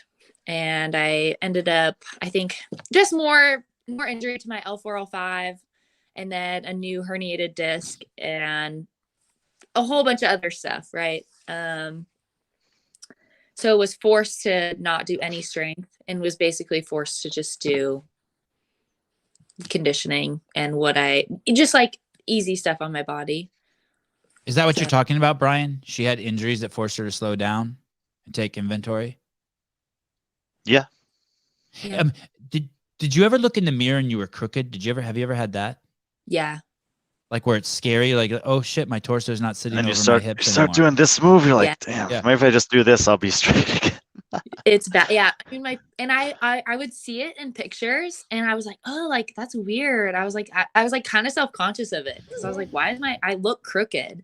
But then when I went and saw this new, my new PT guy that I work with, he was like, yeah, you're literally crooked. Your pubic bone is like not sitting right. Your tailbone's crooked. And then, like, after seeing him, I could see, like, physically I was less crooked. What would he do? We're doing a lot of, he'll do like a lot of manual deep tissue, aggressive, like stretching, ultrasound, and then a lot of corrective exercises.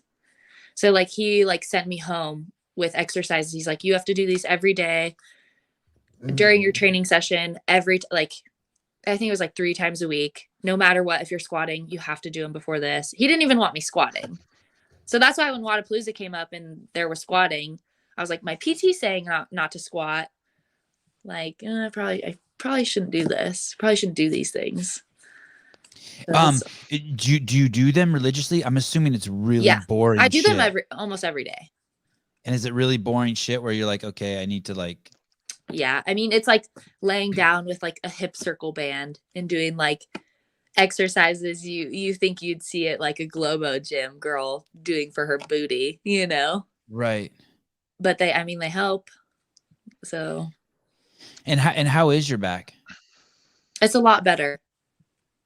I think I've been It- squatting for like 2 or 3 weeks now. and I saw you put it's your lower back? Mhm. And did I see put 250 overhead? Yeah. And what's crazier, I guess people don't know this who don't do CrossFit, but I guess most of us knew the lowering of it's nuts. Yeah. And I mean, my overhead, I don't know. It's just like, people think you lose strength so fast, but you don't. Because this, I mean, was maybe a couple weeks into just push jerking again. God, you're fucking strong. That's nuts, dude. And then even snatching. Is there a snatch video in here too? No, it was on my story, but I hit like 190. I've hit 190 the past like 2 or 3 weeks. What's the most you've ever deadlifted? Starting to snatch again. Huh? What's the most you've ever deadlifted in your whole life? Not good. Maybe 340, 350, maybe. If I wake you up at 3 a.m. and I drag you out to the garage and I ask you to pick up 190 pounds, is it heavy for you if I ask you to deadlift it? No, not deadlifting. No. Okay. Because I just think it's fucking crazy. Like, I think it's crazy that you snatch 190. So it doesn't even feel heavy to you. It doesn't feel heavy to you. Not deadlift it now. Yeah, that's nuts. I think that's 185, 180. What's it like over at Underdogs Athletics right now? When you walk, so you go there every 7 days a week? 5 times a week. Okay. Like I won't go there. And you walk in there, and what do you see? Who's in there? What is it? Is it busy? Are there classes in there? Is it also an affiliate? Is Bethany always in there? Do you see Ricky Garrard? Like what? Tell me. Give Ricky. me Ricky. like a Ricky. I know he's in Australia, but I just wanted to say his name because I like him. Such a nice guy. I'm like sad he's gone. I'm really sad that he's gone because I mean, like the first day that we got to do a Metcon together, it was so fun.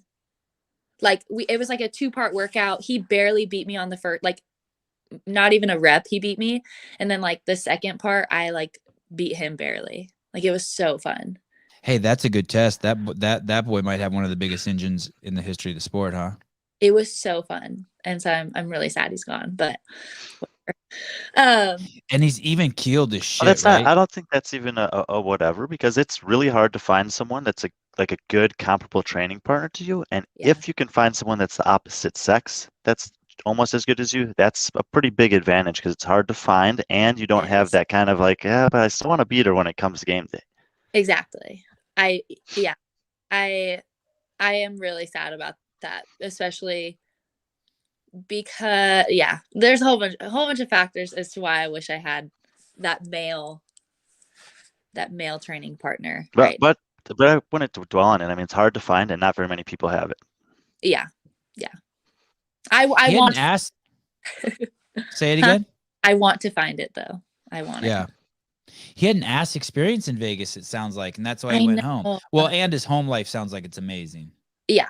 And I know. I'm just glad that he had his cute little girlfriend with him, but so at least he didn't have to go through it alone. But yeah, he was super sick. And then everybody who comes to Vegas and starts training, the first 2 weeks, you're fucked because it's miserable. Like the dry heat is not like you feel sick for 2 weeks. And he's like, man, will I get over this? And I'm like, yeah, in a couple weeks, but you don't have a couple weeks. And bloody nose, do you have bloody nose a lot? I don't. I didn't. Some people probably do. I don't. Yeah. Though. I went to Scottsdale for a week a couple months ago, and it was so damn dry. Within like 24 hours of being there, my whole family was like blowing out like blood. Yeah. You just feel like sick, congested. I think it's amplified by the size of your nose though, Sevan. That is true. It's a lot. It's a serious amount of O2. It's a serious amount of O2. Yes. Oh, I need to get Danielle one of these. What? One of these shirt, a CEO shirt. I need to get and pre-order your not a giant nose, a CEO shirt. Yes, thank you. Yes. I like my nose. I'm gonna send you that. Do you have a big nose?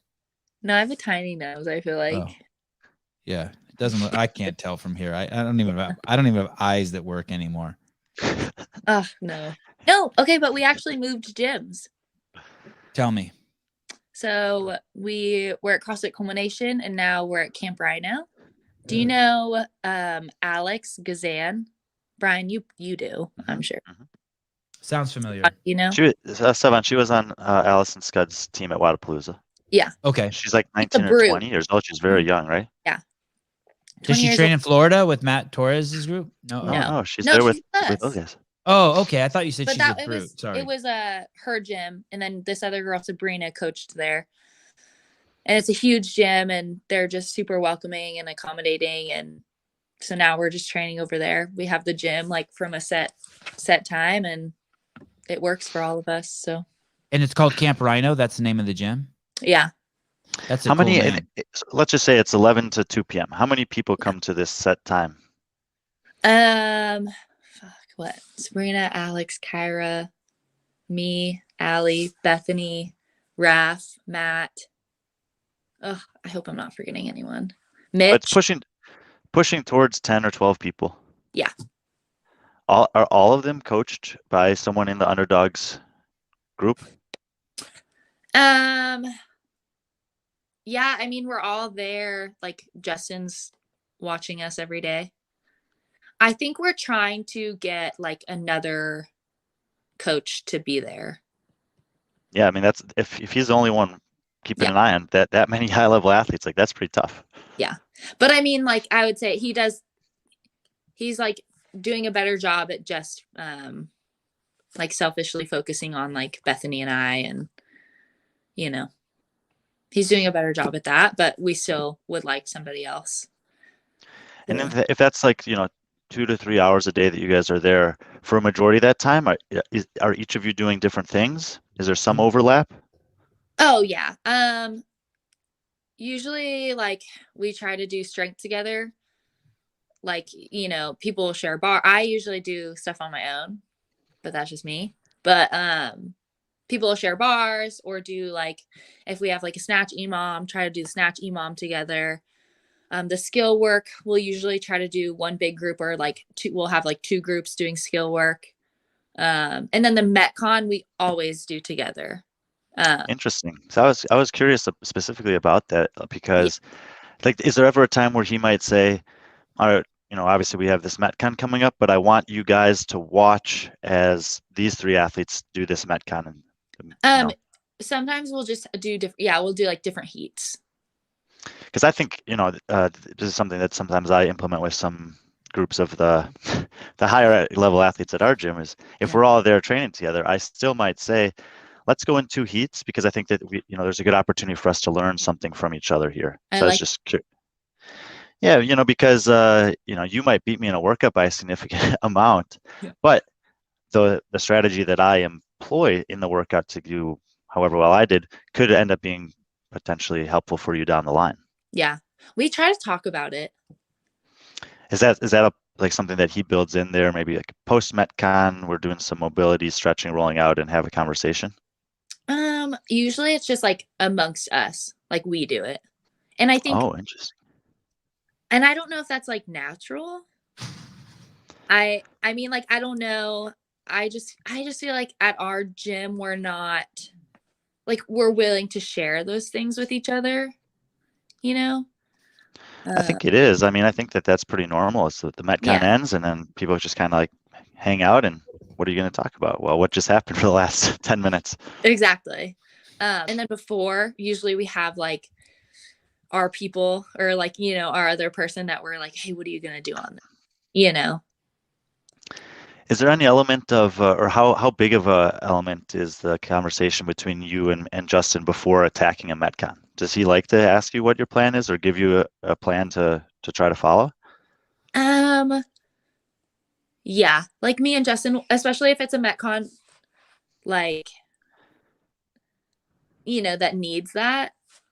And I try. Bethany hasn't, she's been kind of doing her own thing right now because of injuries and whatnot. But usually I used to rely on like Carrie and Bethany a lot with that, because I'm like terrible with strategy. Like we have a lot of the like 100 wall balls, 80 GHDs, whatever. And it's like, pick your own like adventure, like break it up however you want. And my strategy was always, but I was like, I'm going to do this. And like, if Justin wasn't there, I'm like, I'm doing my strategy, and it would like be terrible. So I think we try to talk more, to strategize more. And I'm trying to like take that off of me, cause like, that's why he's there. So Sure. What do you mean? What do you mean strategy? Give me an example of what, if the workout, give me an example of a workout and then what a strategy would look like. Specifically a trash strategy. Yeah. Oh God. Like, yeah, give me an example. Like really objectify it for me, because I don't know any of that shit. We had this workout where it opened up with like, I think it was like 40 or 50 chest to bar, 30 or 40 chest to bar. I forget. So a big, like a big number. It was more than 30. And then we had some stuff in between, and then like more chest to bar, right? And then some stuff to end. And I was like more focused on like the strategy of the chest to bar. And I was like, I'm just going to open up and go unbroken. And like stuff like that. Or like in the middle set, I'm like, I don't really know what I'm going to do. I'm just going to go full send and not even have a strategy. But I think you have to try that sometimes, because you got to know, like there's some people that it's, and there might be even some workouts where it's like, yeah, I'll do these 40 chest to bar. I know I'm going to have 3 to 4 minutes to do this other stuff. And if I come back and have another 40 chest to bar, that's enough time. I can knock it out in 2 sets. Right. But if I only have 2 minutes to come back and do 40 more chest to bar, then the wheels might fall off. Right. But I remember I the other day I was like, I'm going to just go unbroken. Or no. Okay. This is it. Okay. We had, here we go. What was the workout? It was 30 clusters, 30 burpee box jump over, 30 clusters, 30 burpee box jump overs.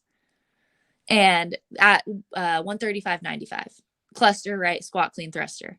Thank you. And I was like, okay, 30 burpee box jump overs. I'm going to like go hard. But then for the clusters, I was like, I'm going to open up with a touch and go set.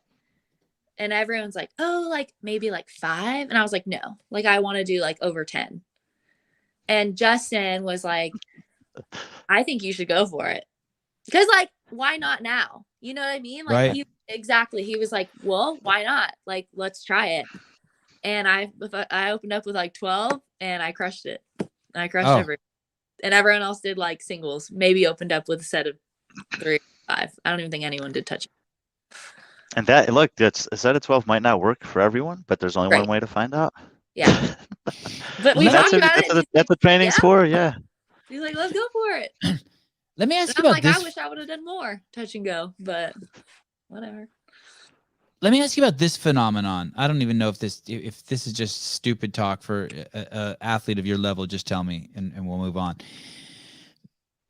There's going to be a workout, and it's going to open up, and let's say it's open up with 30 pull-ups, right? And first of all, I don't do any kipping pull-ups. I do all my pull-ups strict. But so I open up and I do, let's say I open up with 20 pull-ups, and then I come down off the bar, and then the next time I do 5, and I'm really tired, and then I do onesies for the last, and I get to 30, right? Let's say. It doesn't seem to matter to me whether I'd go, for me, whether if I do those first 20 and then 5 and then 1, 1, 1, if I open up with 10, my second set, I'll still only be able to do 5. There's something that happens after your first set that when I get back on, that everything's fucked up. So I'm always like, well, fuck it. Might as well just pretty much almost go to failure on the first set, because even if I do 10, you know what I'm saying, and I get up and do 5, it feels I'm stuck at 5. So do you experience that? Yeah, for sure. No, I know exactly what you're talking about. And what is that? There must be some lactic acid explanation for that shit. It's the mindset. It's your mindset. I used to think that too. I'd be like, oh, chest to bar, it doesn't matter what I'm doing. I'm going down to sets of 5. And that's when I had to like think, I'm like, okay, why is this happening? And for me, I had to like literally like physically just break it down. Like especially chest to bar. That was like a weakness movement of mine. And I was like, okay, I'm just going to, from the beginning, do small sets with the shortest breaks ever. Like I'm not going to open up with a big set. I'm going to force myself if it's 30, I'm going to force myself to do 3 sets of 10, even though I know I can open up with like a big set, but then I'm like, am I going to die after? Or like, I'm going to have to do 2 sets of 5 and waste a whole bunch of time. And like so how did you overcome that? You just said, fuck it. Like where's the discipline to do smaller sets or just to force yourself to do bigger sets even afterwards?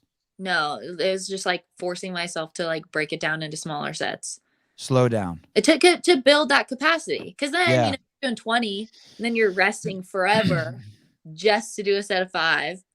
And then you're resting forever to do 5 singles. Whereas like easily, I feel like you could just break it down 3 quick sets of 10 or whatever it is, Yeah. For me, go ahead. For me, if I just finished the workout, I'm happy. But it's good. I'm glad to hear you say that resonates with you. That you can understand that because it's a weird phenomenon. Yeah. The last thing I wanted to ask along this kind of line was: is there ever a day where he'll say, "Yeah, we're gonna do a Metcon today, but I'll just tell it to you 2 minutes before we start." You'll just what? Tell it to the coach. He says, the- "Yeah, I'll just tell you the Metcon, and then we're gonna start 2 minutes later." No. Would that freak you out? That would not stress me out because do you know how hard it is to get 10 people ready for a Metcon? Yeah, but I'm just like, I want to do this with most athletes, but there could come a moment at the games in the next couple of years where all of a sudden it's like, boom, here it is, go. Should implement that. So if Justin is ever going to listen to this, he should do that because all the time we'll be like 10 minutes to the Metcon. I'm like, all right, like make it 5. Like we're ready. We can be ready in 5 people. Like, yeah. I think and it's a really this is one of the things I think is most critical about live competition compared to any other kind of an online format is sometimes it's as simple as this. Yeah, we're starting in 2 minutes. You're like, wait, but I have to take a shit. You're like, too bad. It's 2 minutes to go time. Take one in your pants, bitch. Yeah. But if it's online, you can take as long as you want to take that shit and come back when you're ready. Yeah. And if you're not ready, we'll spend 20 more minutes warming up. Yeah. I'd like to interrupt the show for just an emergency news announcement. From Ben Cole has just announced. I wish that if you go to the CrossFit Wiki page, you'll notice over here. Oh shoot, can I do it? You'll notice. I don't know if you can see, but I'm the CEO now of CrossFit according to the Wiki page. It's quite amazing. I wanted to wait a few days before I told everyone. But thank you, Ben, for fucking up my surprise. But whatever. I'll forgive you for it. You're a good dude. Great.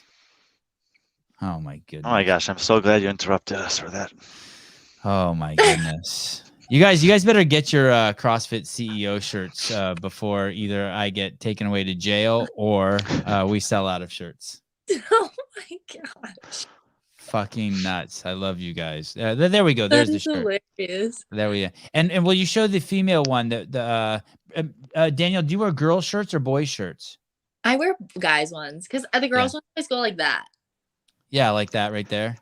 Yeah. I think, a lot of the women I talk to, they like the fit up top on the shoulders, but then they like almost the crop top where it cuts off around the belly button so it doesn't have that flare at the bottom. Yeah. I need mine to flare way out. Because the guys' ones like have a snugger neck. The girls' ones will like be looser in the neck. Oh, yeah, loose neck. God, I cannot stand a loose neck. No, it's terrible. I cannot stand. When we just had we had Sara on and I said something to her about, hey, we were talking about basically people like her who have not won the CrossFit Games, but have reached a level of superstardom in the sport.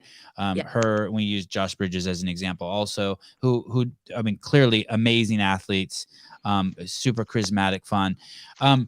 And I said to her, I said, hey, and you have Danielle Brandon, who's a rising star, and Sara corrected me and said, not a rising star. And I said, okay, stand corrected, a superstar already.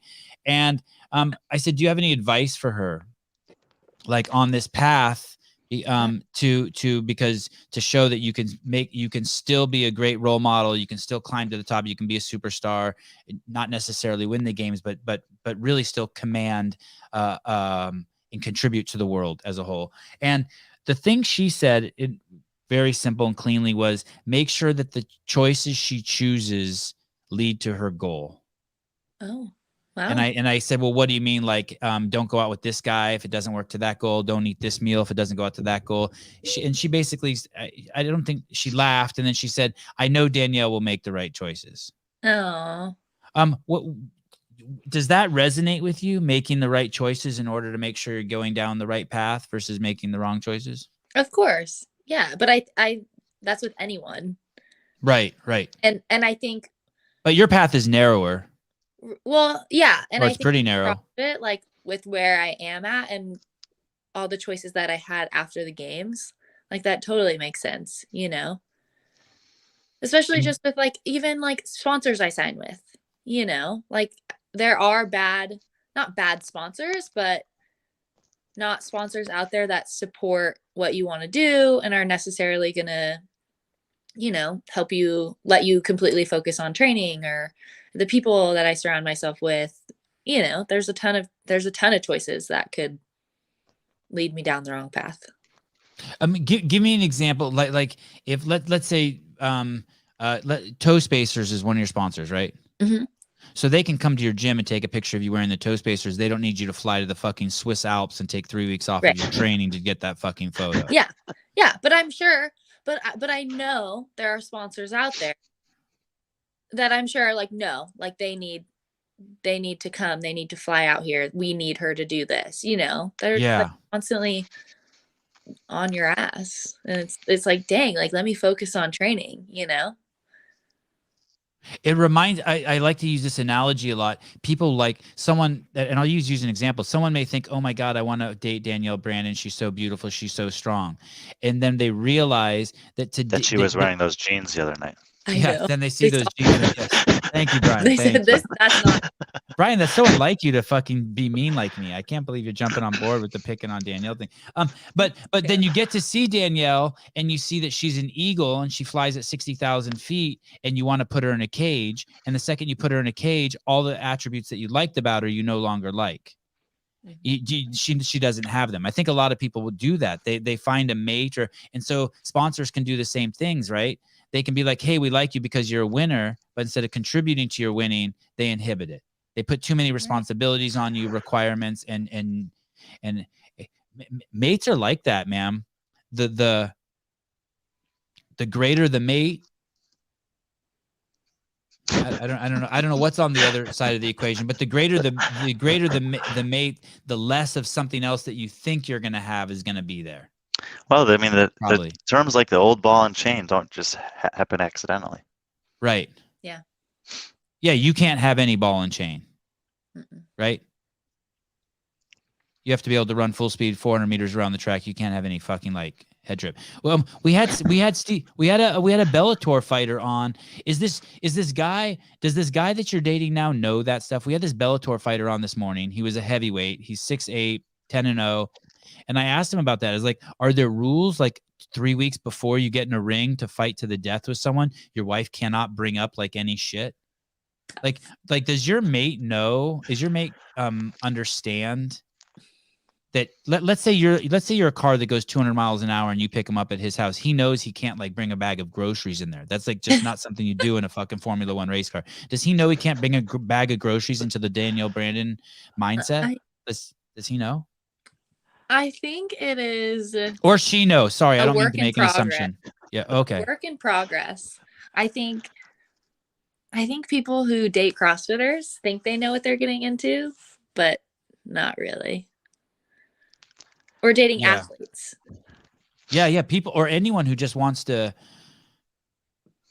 I mean, you're constantly pushing into the unknown, right? Like you have to be better than you are now. You have to that's what you're doing. You're pushing into the unknown. Yeah, and I think it's just hard, like, you know, stuff like this, social media, stuff outside the gym.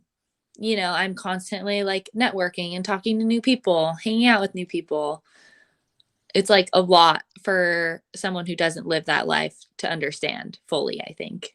Yeah, yesterday my wife did not receive 400 DMs asking her about her new fake titties, and my wife saying, "No, they're not new fake titties." That is something that your dude has to deal with, right? Yeah, right.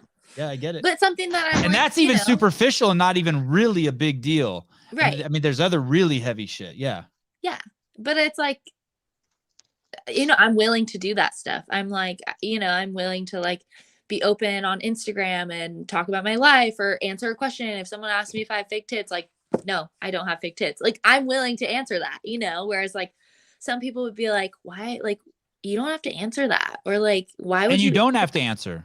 And I don't have to. And I know, but I'm like, I choose to. I don't like. Or you could lie. You could have been like, of course they're fake. Look at them. Right. Like, like I don't care, Or you could have given the favorite answer. If only you knew, Sevan. If only you knew. Yes. Or how about you'll never know? Oh yeah. Sometimes I switch it up all the time. Like, you want to know? Oh yeah. Hey, that's a great. What a great April Fool's joke to play on the world. Oh yeah. I knew it was coming, but it was. Whatever. You did when you posted the picture. You knew. You're like, oh, this is gonna fucking stir the pot. I could see that. Yeah. I'm gonna take a picture of me in these tight jeans with a zucchini in my pants right after this and post it. He already owns the jeans. We know that. Yes. I'm sure you'd fit into them. They're Thank really. you. What supplements are you taking? What supplements do female athletes take? I just take like a protein and a carb, fish oil, extreme endurance. I'm with X Endurance. So, but nothing crazy. Do you take creatine? Yeah. Every day? Yeah. If you do you ever forget? Yeah. And then and do you notice a difference? When I'm like consistently on it, it's like, that's the thing with supplements. I feel like people will be consistently on it and they're like, I don't notice anything until you stop. But you have to be right. You have to be consistent with them. And then when you stop, that's when you notice and you're like, oh shit, like this actually was doing something, Is there anything you eat? I probably shouldn't say this, but I'm into Fit Aids. Sometimes I get into those Fit Aids, but I always, even if I drink one little can of those, let's say I haven't eaten like in 12 hours and I drink one can of those, I feel bloated. It's so weird. Like I get inflamed right away by it. Is there anything that you just have to stay away from, that you just can't eat, that you don't eat, that you're like, no, fuck that. I want to, but no, it's all good. It's all good. Yeah. No, that's all I can think of. But I don't like food that like makes me feel like shit. Like I don't find it worth it. Like greasy ass food, I'm just like, no. Like it's not worth it. It doesn't taste that good. Yeah, leave that stuff for Jason Hopper to eat. Yeah. So you don't do foo-foo drinks either. If you're gonna drink, you'll just do a shot of tequila. You won't drink like a margarita, because those make you feel like shit too, right? Just shots, yeah. Yeah, just the sugar. Seriously, you're a shot girl if you're gonna drink. Yeah. Fucking look at that discipline. Like, I don't even care to walk around with a drink. People are like, oh, you look so awkward. Like, have a drink. And I'm like, I don't need to carrying something. Yeah, anyone who ever said you look awkward needs to fucking have their head hit with a bat. I mean, to help them. You've never looked awkward. And the rumors I heard about you at parties is you've never looked awkward also. I was at one party with her actually, and she looked totally comfortable and natural there. That's good. Oh my goodness. The goal in the Open, to win, to not win, no, just make it through. Do them once each and know that you're going to go to the quarterfinals and it doesn't matter. Yep.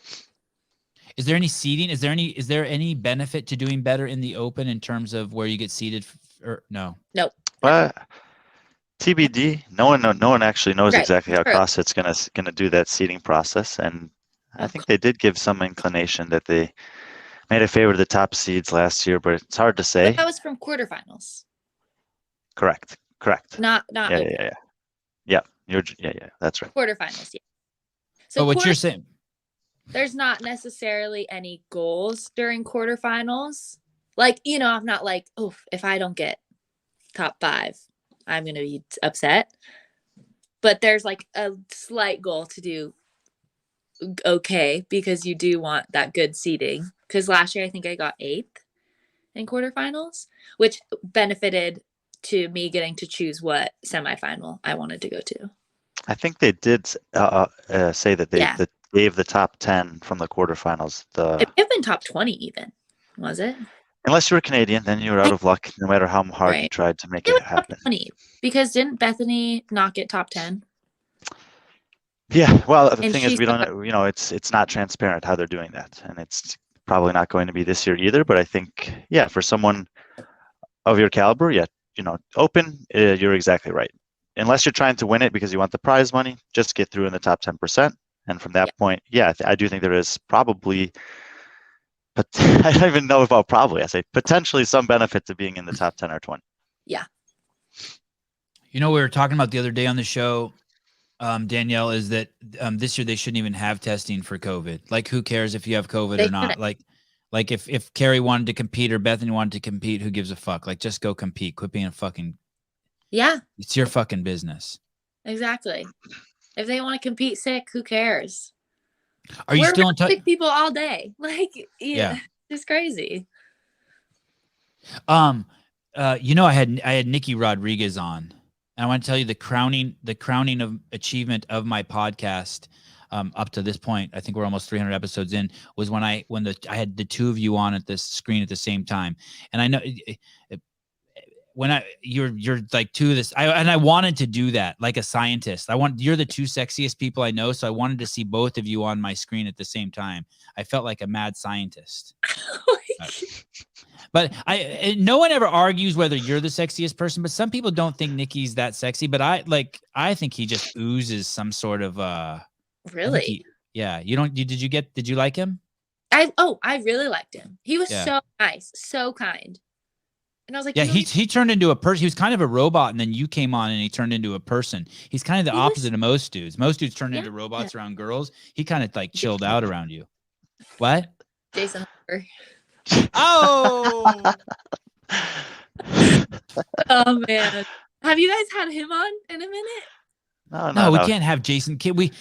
There's not. Jason just sits there and answers each question with like, I love the guy. Don't get me wrong. I love him. Like, I would have him on every day, but it's like, he demands me. Like, if it gets quiet, he's like, so what's the next question? How about you say something, motherfucker? You ask me something. Oh my. Yeah. It's like, do you know what I mean? He's just I don't know. Like, he kills me. He is. Sevan will spend 5 minutes setting up his big question, and Jason will be like, yeah, I think you're pretty much right about that. Yeah. Like, you got anything else for me? Are you a virgin? That's exactly right. Oh my god. No, he's nice. He's kind. He is. But I wouldn't be like, oh, he's so sexy. He's like, oh, who? Nikki Rodriguez? Yeah. Yeah. Well, that's where you and I differ. Thank you for coming on. I'm super excited for you. It's always, I like the way, we never know for sure if you're going to come on. I had to text you like 5 times in a row, and then you text me back. And then when you text me back, I'm like, yes, Danielle Brandon. You're like an hour out, 30 minutes, 10 minutes. Hey, I'm prepared, by the way. So if you ever don't show, like, I know you're the one, you and a couple UFC fighters have taught me, like, hey, you got to be prepared. Who's your backup? People are like, maybe you shouldn't go live with them. No, fuck that. I'm going to go live with them. You have a backup with me? Not like a backup person, but like a backup show. Like, I'm ready to say a bunch of bad shit about CrossFit headquarters if you don't show up. So like, you saved CrossFit headquarters today. Just you and Brian, though? No, I would let Brian get off. I don't want to ruin Brian's reputation for being on one of my shows where I'm fucking losing my shit. I actually asked Danielle. I didn't know if I was invited on this Girls Talk Sunday or not. So I asked Danielle if I should jump on this. Always. Oh, you didn't reply at all. I always Yes, It yes, was actually yes. the Welcome to my world. Welcome to everyone's world around me. Yeah, Hey, I fuck think it's them. It's probably one of your the first phone. times she hasn't replied, but I was like, oh, Yeah. you know, it's all right. See, it was just a off day. Hey, and you know what? The truth is this. Seriously, like, and it's hard for me because being as insecure as me, but really, fuck, your phone is for you. Your phone is not so that I can contact you. It's you decide whether you want to contact me. You don't know anyone's shit. And you know, so I literally I text Rich and he texts a week later and I'm like, wow, that's better than his normal 10-day gap. And like, I feel like he must like me. Like, so like, I get it. Like people are busy. Yeah. I bet you get 500 texts a day minimum. Do you? Maybe 1,000 because you probably there's some people you get like 50 texts from a day, right? Oh yeah. Yeah. I mean, it's just, yeah, I need to start setting up like blocks, you know, of appropriate times to text me. Do you sleep next Or to your phone? Huh? Do you sleep next to your phone? On like a table. But I I mean, Do not disturb. oh I'll yeah, put on yeah, do smart. not disturb during the day too. Say that you will turn I'll- that on during the day. Oh yeah, I will. Now Oh, that's people can discipline. now people can see that. My buddy texted me the other day. He's like, I- this. I know you're on do not disturb mode right now. I guess it says it or something Yeah, like that. But I like it. But you don't have to, you can change that though. I think there are a lot of settings that I don't have no idea how to change. Yeah, I think it's like individually. But yeah, I'll put do not disturb. I don't care. I should do that too since I'm the CEO of CrossFit. I'm going to work on that. Yeah. Danielle, do you still have that pink jacket that you were wearing at Wadapalooza? Hell yeah. That was a great jacket It's so cool. and super comfy. So comfy and poofy. I love it. Well, I like this show. We started off being critical of her apparel. Yeah. And then Now- we finished with the compliment. Thanks for coming on this fine Sunday. I know you have to run away to church, the two of you. No, take the dog to the dog park.